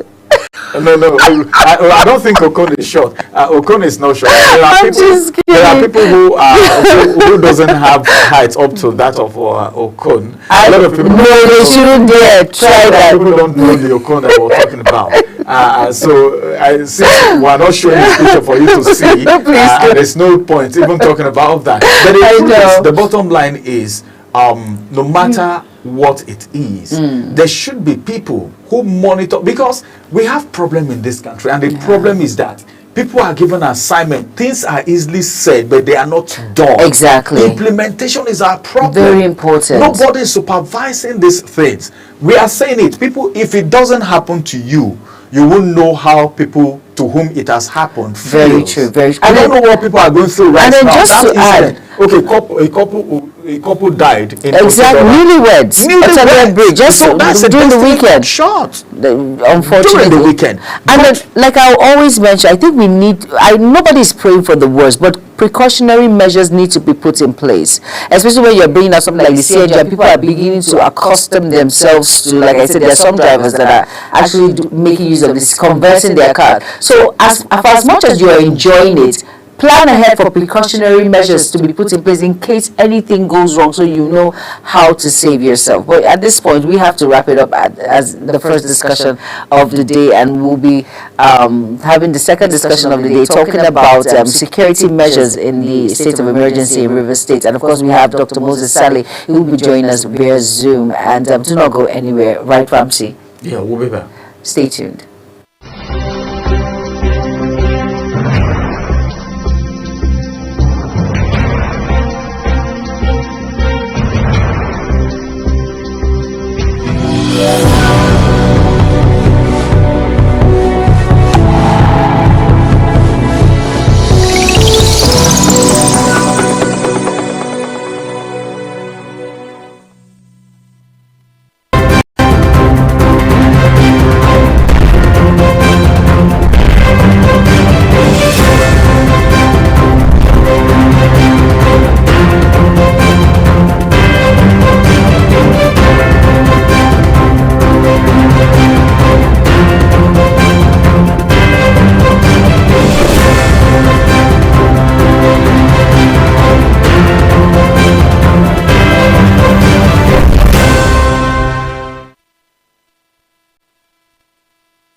That global television can be watched in Nigeria and all over the world.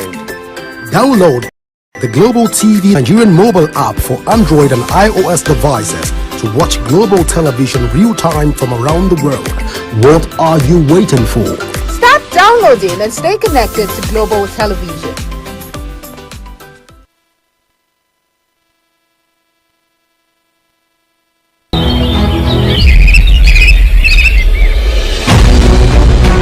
Global Morning is your top morning show here on Global Television. We bring you fresh news updates daily while delving into a variety of current affairs and topics. A Global Morning aims to deliver newspaper reviews and latest news with experts on key global issues.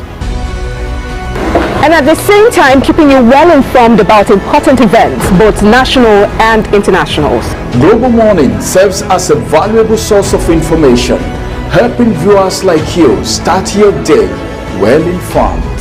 Stay connected from Mondays to Sundays to a wide range of the latest news making rounds on Global Morning. We're on the road to protest. And the president meets all of our demands.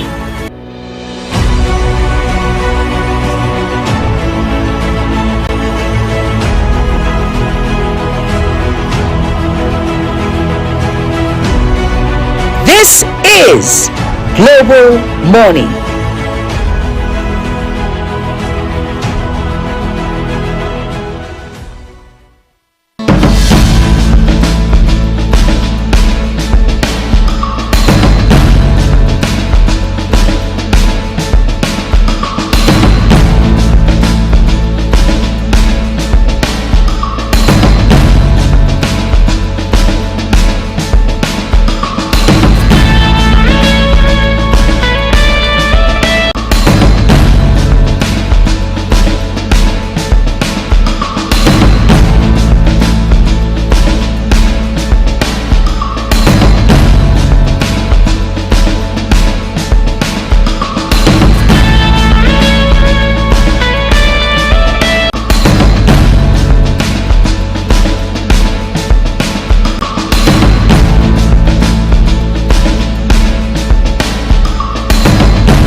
Welcome back. Of course, it is still Global Morning live on your screen this beautiful day. We are reaching you live and direct from the nation's capital, Abuja, Nigeria, and this is the second discussion. The first discussion was about the persistent occurrence of explosions in Nigeria. Moving away from there now, let's get straight to Rivers State.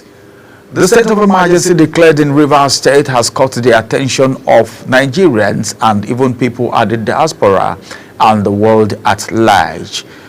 The reason being that some persons are saying it is not within the confine of the president to suspend a sitting governor who is democratically elected. And the president have said, well, I had to do this because of impending crisis and things that may happen. We can't afford to have more insecurity additional to what we have. People have reacted. Past President Goodluck Jonathan has reacted. And of course, Shekaru have also reacted, the governor, and a lot of Nigerians have reacted. Today, we'll have someone join us as we talk about the place of security in Rivers State right now as far as this state of emergency is concerned. And we have Dr. Moses Salah joining us. He's a political scientist and a security expert. It's good to have you join us on the program this morning, Dr. Salah. Hello, good morning. Hello, good morning. Yes, good morning. It's good to have you join us on the program this morning.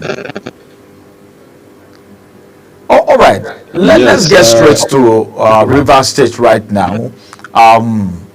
The state of emergency, before we even talk about the security situation, what do you think about the state of emergency declared in Rivers State and, of course, the suspension of the governor, the deputy, and the assembly members? What's your own take? What do you think about it? Thank you very much for this opportunity this morning. As a matter of, because we are in this public space, this is good that we put our identity right. My name is Dr. Moses Saleh, not Salah. Concerning what is happening in Rivers, well, it's not something that is new per se, because we have had such before. When President Obasanjo was the president of the country, we had about 2 or 3 states that came under a state of emergency. And because that happened, there were cases of it that was, that we had pursued even up to the Supreme Court, and the Supreme Court gave a judgment that it's not right for an elected leader to be, to be removed from office, in an unconstitutional manner, because there are prescribed ways by which someone who is elected by the people should be removed from office, either by impeachment, or by resignation, or by death. These are the processes outlined in the Constitution for removing someone who is elected, not appointed. Someone who is elected by the people, who is representing them. So going back to Rivers State, I think I am with the Constitution, because that is what the Constitution says, and that is what the Supreme Court has affirmed. So what we had in terms of the removal of the governor, the deputy, and the state assembly members, to me, if you relate that to the Constitution, you see that it's unconstitutional to do that. You can declare a state of emergency if there are breaches anywhere in any part of the country. We had that kind of example when President Jonathan declared state of emergency in 3 states in the north, Yobe, Adamawa, and Borno, in some parts of the local governments, where there were issues of Boko Haram. He didn't remove the government, neither the deputy nor the state assembly, even the local government chairman were not touched. That is the way to bring emergency rule to an area. It's not the entire state that is affected. If you listen to the president's speech, he said there were cases of explosion in the oil installations, and that prompted him to do that. If actually we had such cases in rivers, those areas that were affected by that explosion should be the places that they would have brought the emergency rule, increase security measures, and all that, so that disruption to oil production and all that will not happen. But by uprooting elected officials, I don't think it's constitutional doing it. All right. Now, a sole administrator was appointed, okay, and now the governor is being suspended.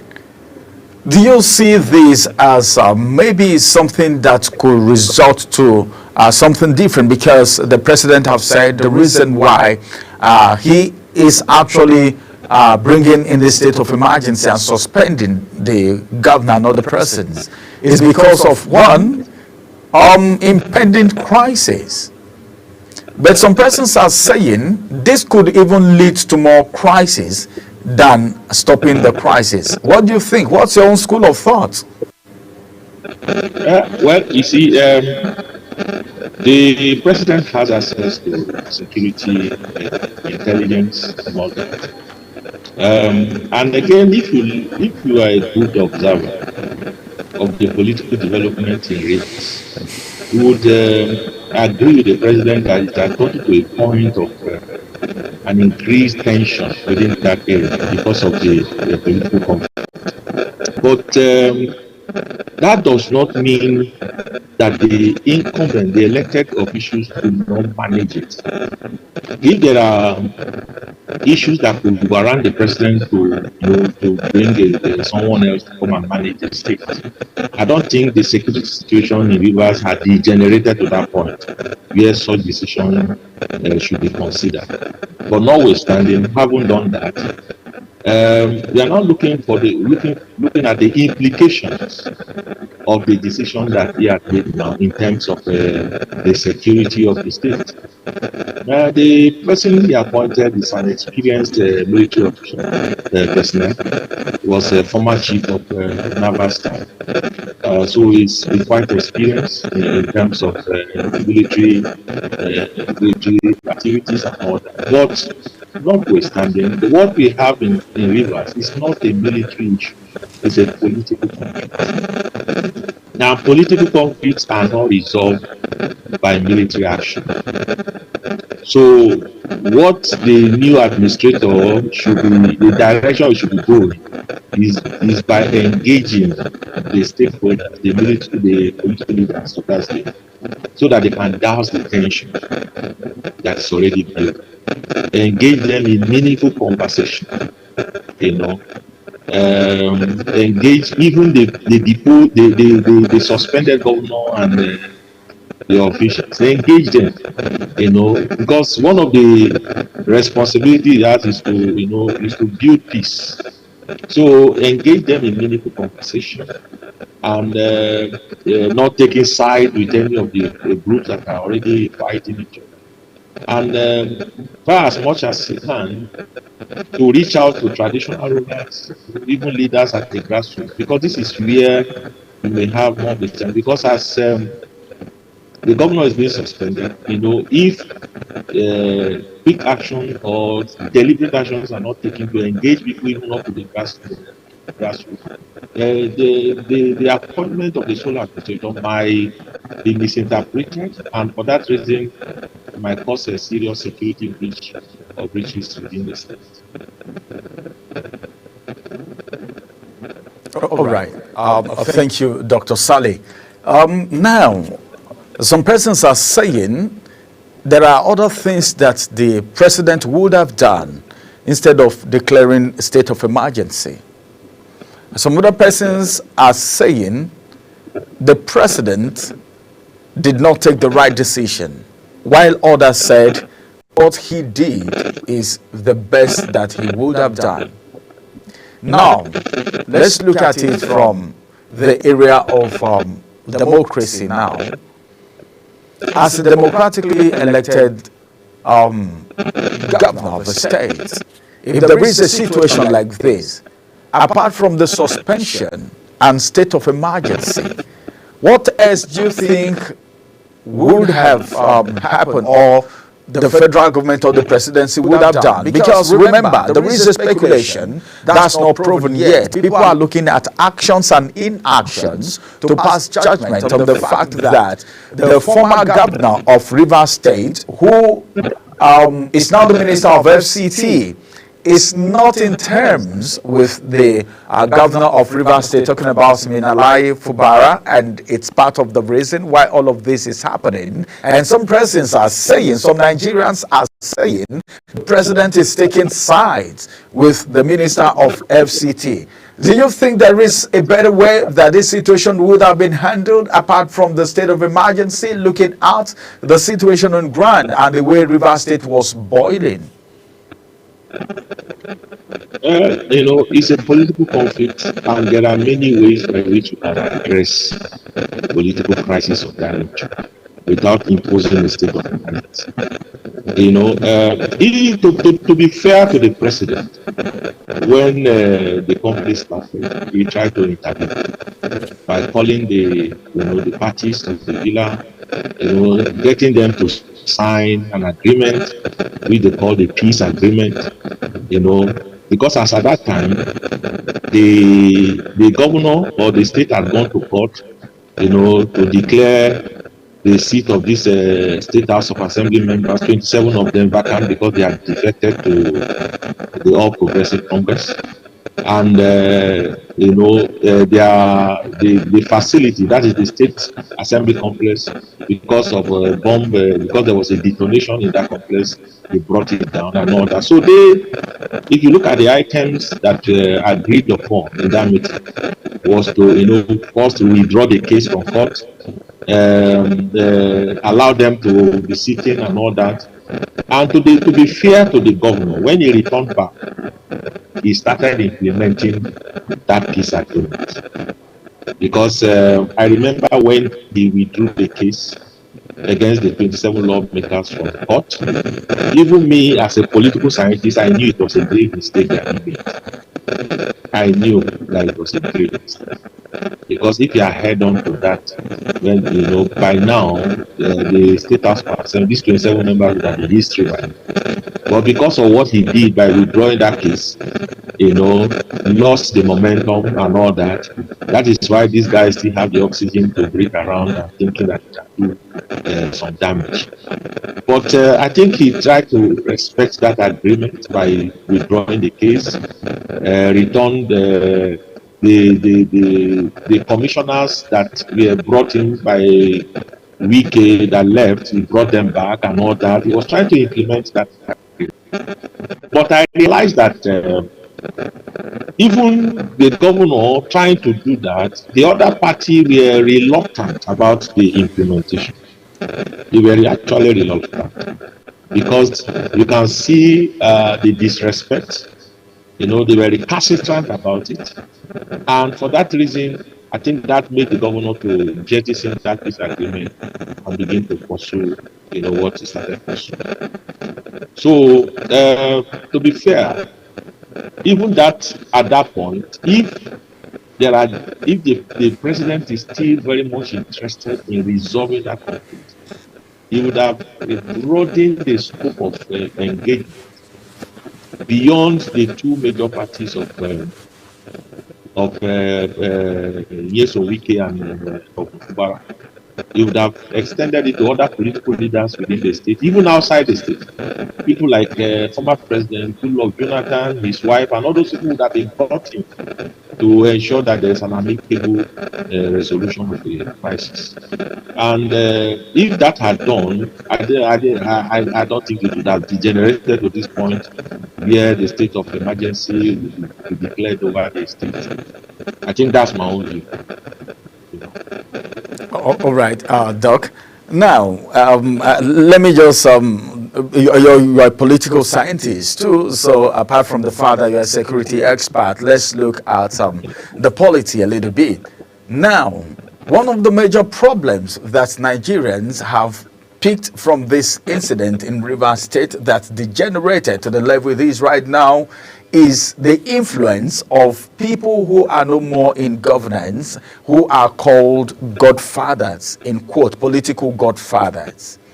The problem of godfatherism in Nigeria is not just in Rivers State alone. We've had problems like that in other states, okay, before now. Benue State, for instance, Anambra State, and many other places. A lot of political office holders believe that you need someone to hold your hands who is a member of the caucus or who is big in the game to take you to a seat. Then you have to be loyal to that person, as the case may be. And some persons of school of thought, this is exactly what is playing out in Rivers State. Now, there is a contravention. There is something happening that is contradicting the whole belief. And this is it.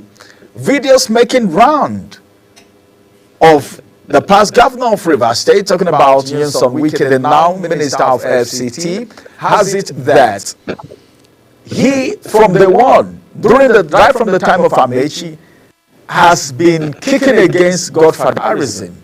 All right? And now there are accusing fingers that he is also trying to play the same role that he was kicking against back then. So now, holistically, let's give it a look right now, an overview of godfatherism in Nigerian politics. What do you think of godfatherism? Is it doing us good or is it doing us bad? Is it necessary or is not necessary? Must you have a godfather before you attain any political position in Nigeria? Well, your question is very interesting, but I think that is what we need to discuss at this point, because the role of these godfathers in our polity is endangering our democracy. It's endangering our democracy. We must be very factual about it. The problem of godfatherism or godfathers in Nigeria's politics is clearly the problem of our political parties. When you run a political party in the manner that we are doing in Nigeria, you enthrone some individuals, to see themselves as people who are larger than life. Other climes, it is the members of the parties that own the party. But in Nigeria, it's few individuals that owns the party. And as a political scientist, I try to investigate why do we have such situation. And I realize that, the problem comes from, funding political parties and their activities. When you have an individual bringing a pool of money, bags of money to fund the political activities of a political party, he assumes the leadership and the ownership of the party. But in other climes, it is members, their dues, monthly dues, yearly dues, that form the party. That is why when they have Congress, decision of the Congress stands. It's the supreme decision of any political party. But the way we are running political parties in Nigeria, to be honest with you, our democracy will not be able to give us the dividends that we desire. All the political parties in Nigeria, in two sense, they are not run as a political party. They are not run as how political parties should be run. There is one famous scholar who said, Chuck Snyder, he said that democracy is redundant without political parties. In other words, without formidable, well-run, well-institutionalized political parties, you don't really have a democracy, because it is political parties that midwives democracy. It's political parties that are midwives. So you can see what is happening to our political parties. Until we restructure our political parties, return the ownership of the parties to its members, whereby members begin to contribute both financially, intellectually, and all that is required to run the parties. we will not have a good democracy. Because when money buyers bring their money, fund, like if you listen to Wiki, he said he bought fund for everybody, from the governor down to even to the local government and councillors. One person buying all the funds for him. So what are you talking about? Is he can claim ownership of the state when that happens. And he'll be asking questions. Do we have institutions of government that should be able to take up such things? When somebody say, I am the one that bought all the funds for everybody, I'm the one that bankrolled their election and all that to get into office, and that person is working free. You know, that is where the problem lies. Reform the political parties. Let the members take ownership of the parties. Then from there, credible people who have substance, people who have knowledge, who have ideas, who have qualities, will emerge from that process into offices, and from there you begin to have the dividends of democracy. Until that happens, we don't really have democracy. We all have, group of individuals who are opportunists, grabbing here and there and thinking that you have a democracy. We don't. So the problem is our political. Look at PDP, for instance. This is a party that has governed the country for 60 years. They are out of power for about 10 years now. And look at it, they are almost dead. Because it wasn't an institution. Because if PDP was an institution, by now would have been seen intellectual engagement with as an opposition party. Rally, there are many things that the PDP would have been using to rally support to his base. But look at it, because it's not a formidable, it's not institutionalized. And they are in disarray today. One individual tearing them apart. That is the problem with money bags. So if we do not address the problem of political parties in Nigeria, we don't really have democracy. We don't really have democracy. I've said that. Chuck Snyder, he said it in 1982, that without political parties, democracy is redundant. So that is what we are saying today. It's not something new.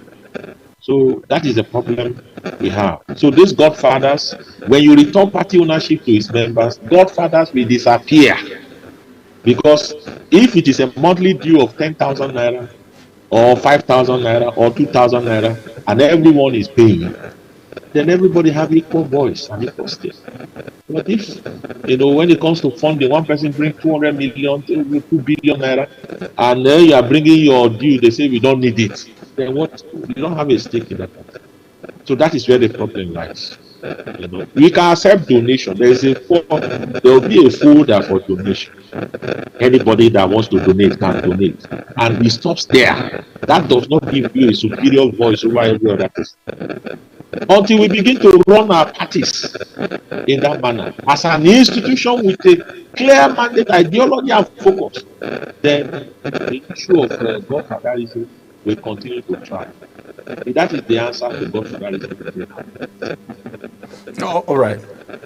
Thank you very much, Dr. Sani. As a matter of fact, you've spoken very well. I think you did well. But now, let's look at history now. Is it possible, all right, to do away with godfatherism in this country anymore? How do we get started? Where do we start from? Because a lot of people are looking at the state of emergency that's been declared in Rivers State, but a lot of people are not looking at what really resulted, what happened before the declaration of the state of emergency. Why was there a problem between a sitting governor and a former governor who is now working with an opposition party? Because we still know that Wike is still in PDP. So now the question is, like you've rightly spoken, is there anything we can do, all right, to stop godfatherism? Where do we start from? Because you need to be part of it before you can actually get into politics. Before you get into governance, you must belong to this caucus. Is there anything we can do? How do we get started? You are just trying to make me repeat myself. To stop godfatherism, it's not something that will happen overnight because they have entrenched themselves. Since 1999, they have entrenched themselves across the country. And they are the reason why we have a very weak political system. The political parties are very weak because of these godfathers. Any attempt to build the parties in a manner that the party will be self-sufficient and be disciplined and run professionally, you see them say, no, we want to get the chairman out of that place. I can give you instances. For instance, look at during Obasanjo's time, how Ogbe was removed as the national chairman of PDP. It's because Ogbe was trying to assert, the supremacy of the party over its members holding offices. Trying to tell them that the party is supreme. And that didn't get down well with President Obasanjo, so he got him out of office. The next person that came, Gemade, another, got him out of office. Even the recent one, Secondus, that was what Secondus wanted to do. He wanted to assert the independence and the supremacy of the party. They got him out of office. You got him out of office. So these are the problems. These godfathers have entrenched themselves in the manner that any attempt to do what is right, to make the party an institution and self-sufficient and disciplined and all that, they find a way to get you out.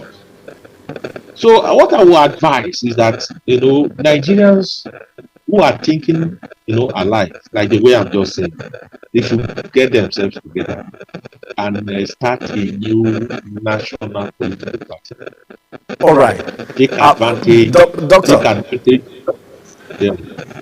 let's go on a quick break. After this break, we'll return and you will continue. Just a quick break. We will be right back.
That global television can be watched in Nigeria and all over the world.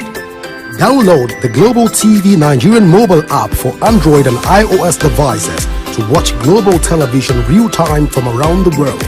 What are you waiting for? Start downloading and stay connected to Global Television.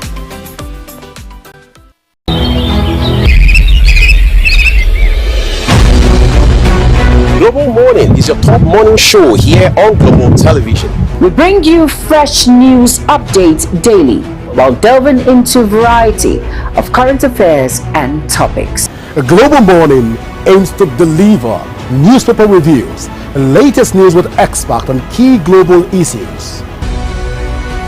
And at the same time, keeping you well informed about important events, both national and international.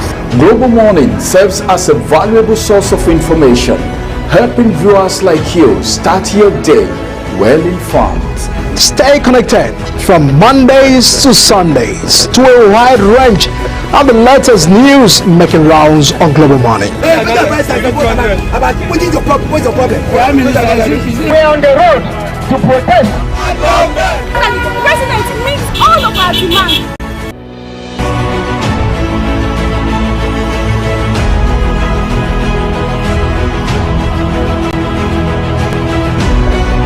This is Global Morning.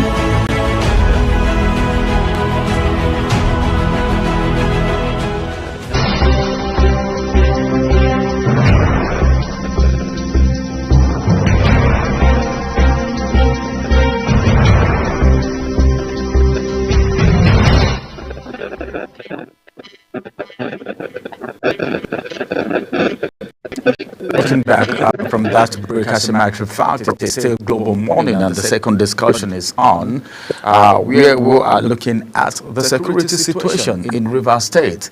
It's not just about the state of emergency that has been declared, but then, what is the security situation? Are we going to get into more of what we are running from, which is crisis? What are the youths saying? What is Fubara saying? Is he just going to be quiet? What about his supporters if he's quiet? We have our guest, Dr. Moses Saleh, who is already doing justice to it. Many thanks for joining us, Doctor. Thank you for having me. Thank you. All right. You can now go ahead. Like I know, as I was saying earlier, I said that if there is any hope, or if there are people thinking in the direction which I'm thinking, that if we should rescue our democracy and entrench the fundamental principles of democratic rule and governance, is that we should take advantage of this charade that we call political parties, their ineptitude and all that, to establish a new political party, a new national, I'm not talking of a sectional or tribal or a religious party, a new national political party that will take advantage of the existing technology in the country and all over the world to galvanize the people on a sound political ideology that will be able to take power to bring dividends of democracy to our nation. Because if these existing political parties, they are, hopelessly incurable, because the money bags have taken over these parties, and as long as they dominate and populate these parties, there is no way we can have the kind of democracy that we deserve. So young minds like me should be able to be thinking in that direction, float a new political party, take advantage of the technology, enroll as much as you can, and encourage people when they are galvanized and they begin to make their contribution, intellectual contribution, paying their dues and all that, having equal stake like every other person.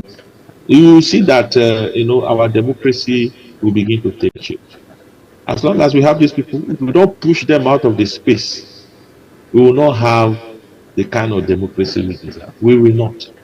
Because once we will start doing anything now, these same people, they will begin to bring religious and a tribal sentiment to divide the nation. That has been their strategy from day one, the religious sentiment and tribal sentiment to divide the populace and all that. But we can take advantage of technology, which is highly penetrative, and be able to galvanize people.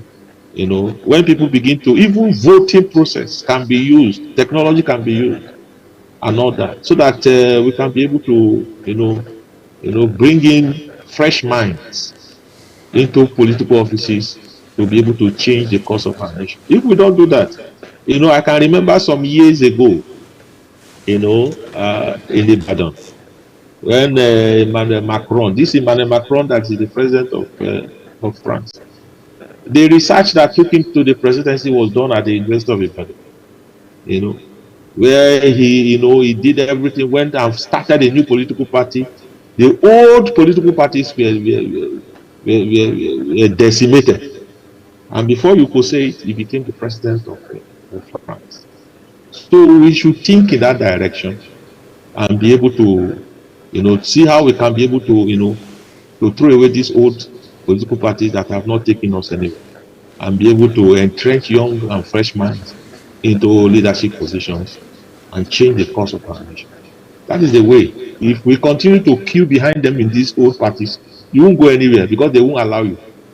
So let's start something new. Take advantage of existing technology, galvanize the nation, and be able to, entrench, be able to entrench fresh minds in spaces that will change the course of our democracy. All right, thank you, Doc. Talking about the formation of a new political party, that reminds me of the fact that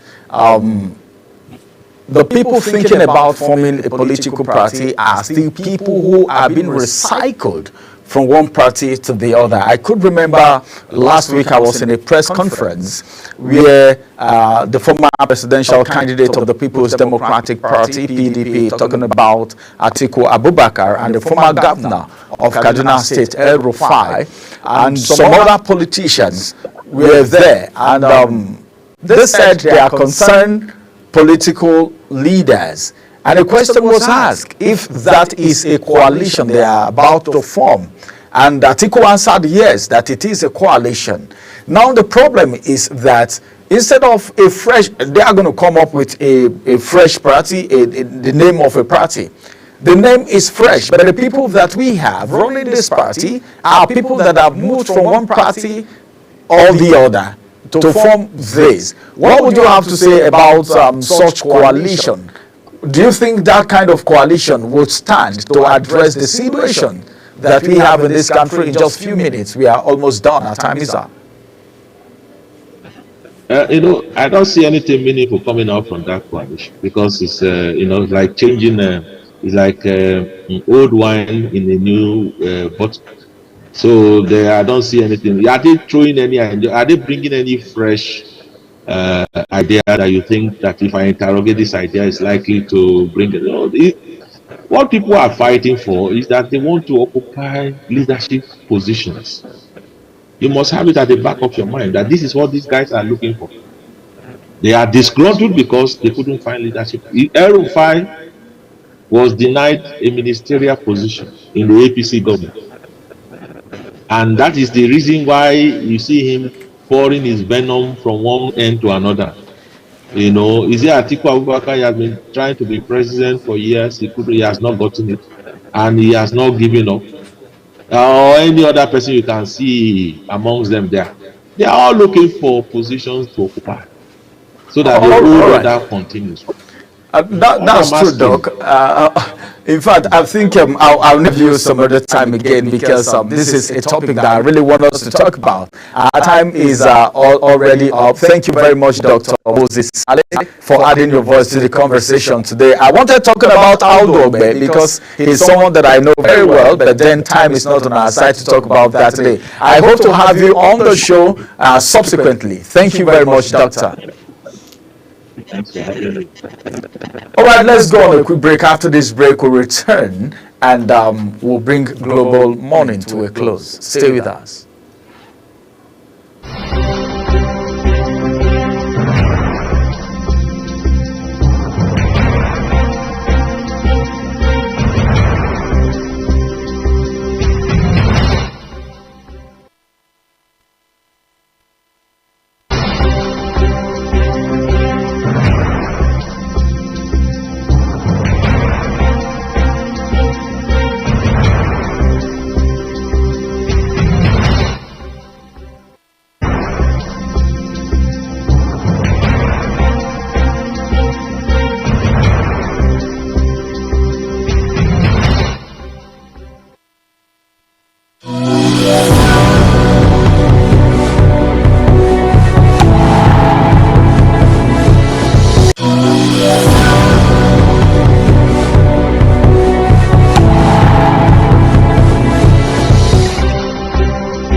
All right, now this is where we wrap it up on the program Global Morning, and of course hope you were well embraced with the security issues in the state of emergency in River State, right, Ramsey? Yes, that's it. I think Doctor did justice to No, it. of course, Dr. Moses Saleh will always do justice, who is a political scientist and of course security expert on that forte. And with that, we're wrapping it up on the program. Thank you all so much for being a part of the program with us from 7 a.m. till now. I am Jumai Manson, and my co-host, another person than Ramsey Okago is my name. Thanks for joining us. Our other programs are coming up after Global Morning. Many thanks for staying with us. Have an amazing day ahead. Bye-bye.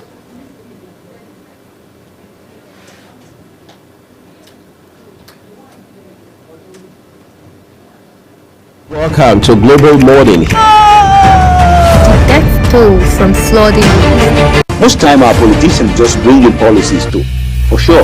Incidentally, we have some more stories. The legislature was carefully crafted to 22.2% inflation rates as of April this year. What does that say about where we are as a country? I think Nigeria has resorted to being resilient. Before you call the police station, before they even leave, they take permission from I don't think there's really anything on ground to improve. The struggle with the ASU strike. Minister of Education volunteered and said, give me 2 weeks.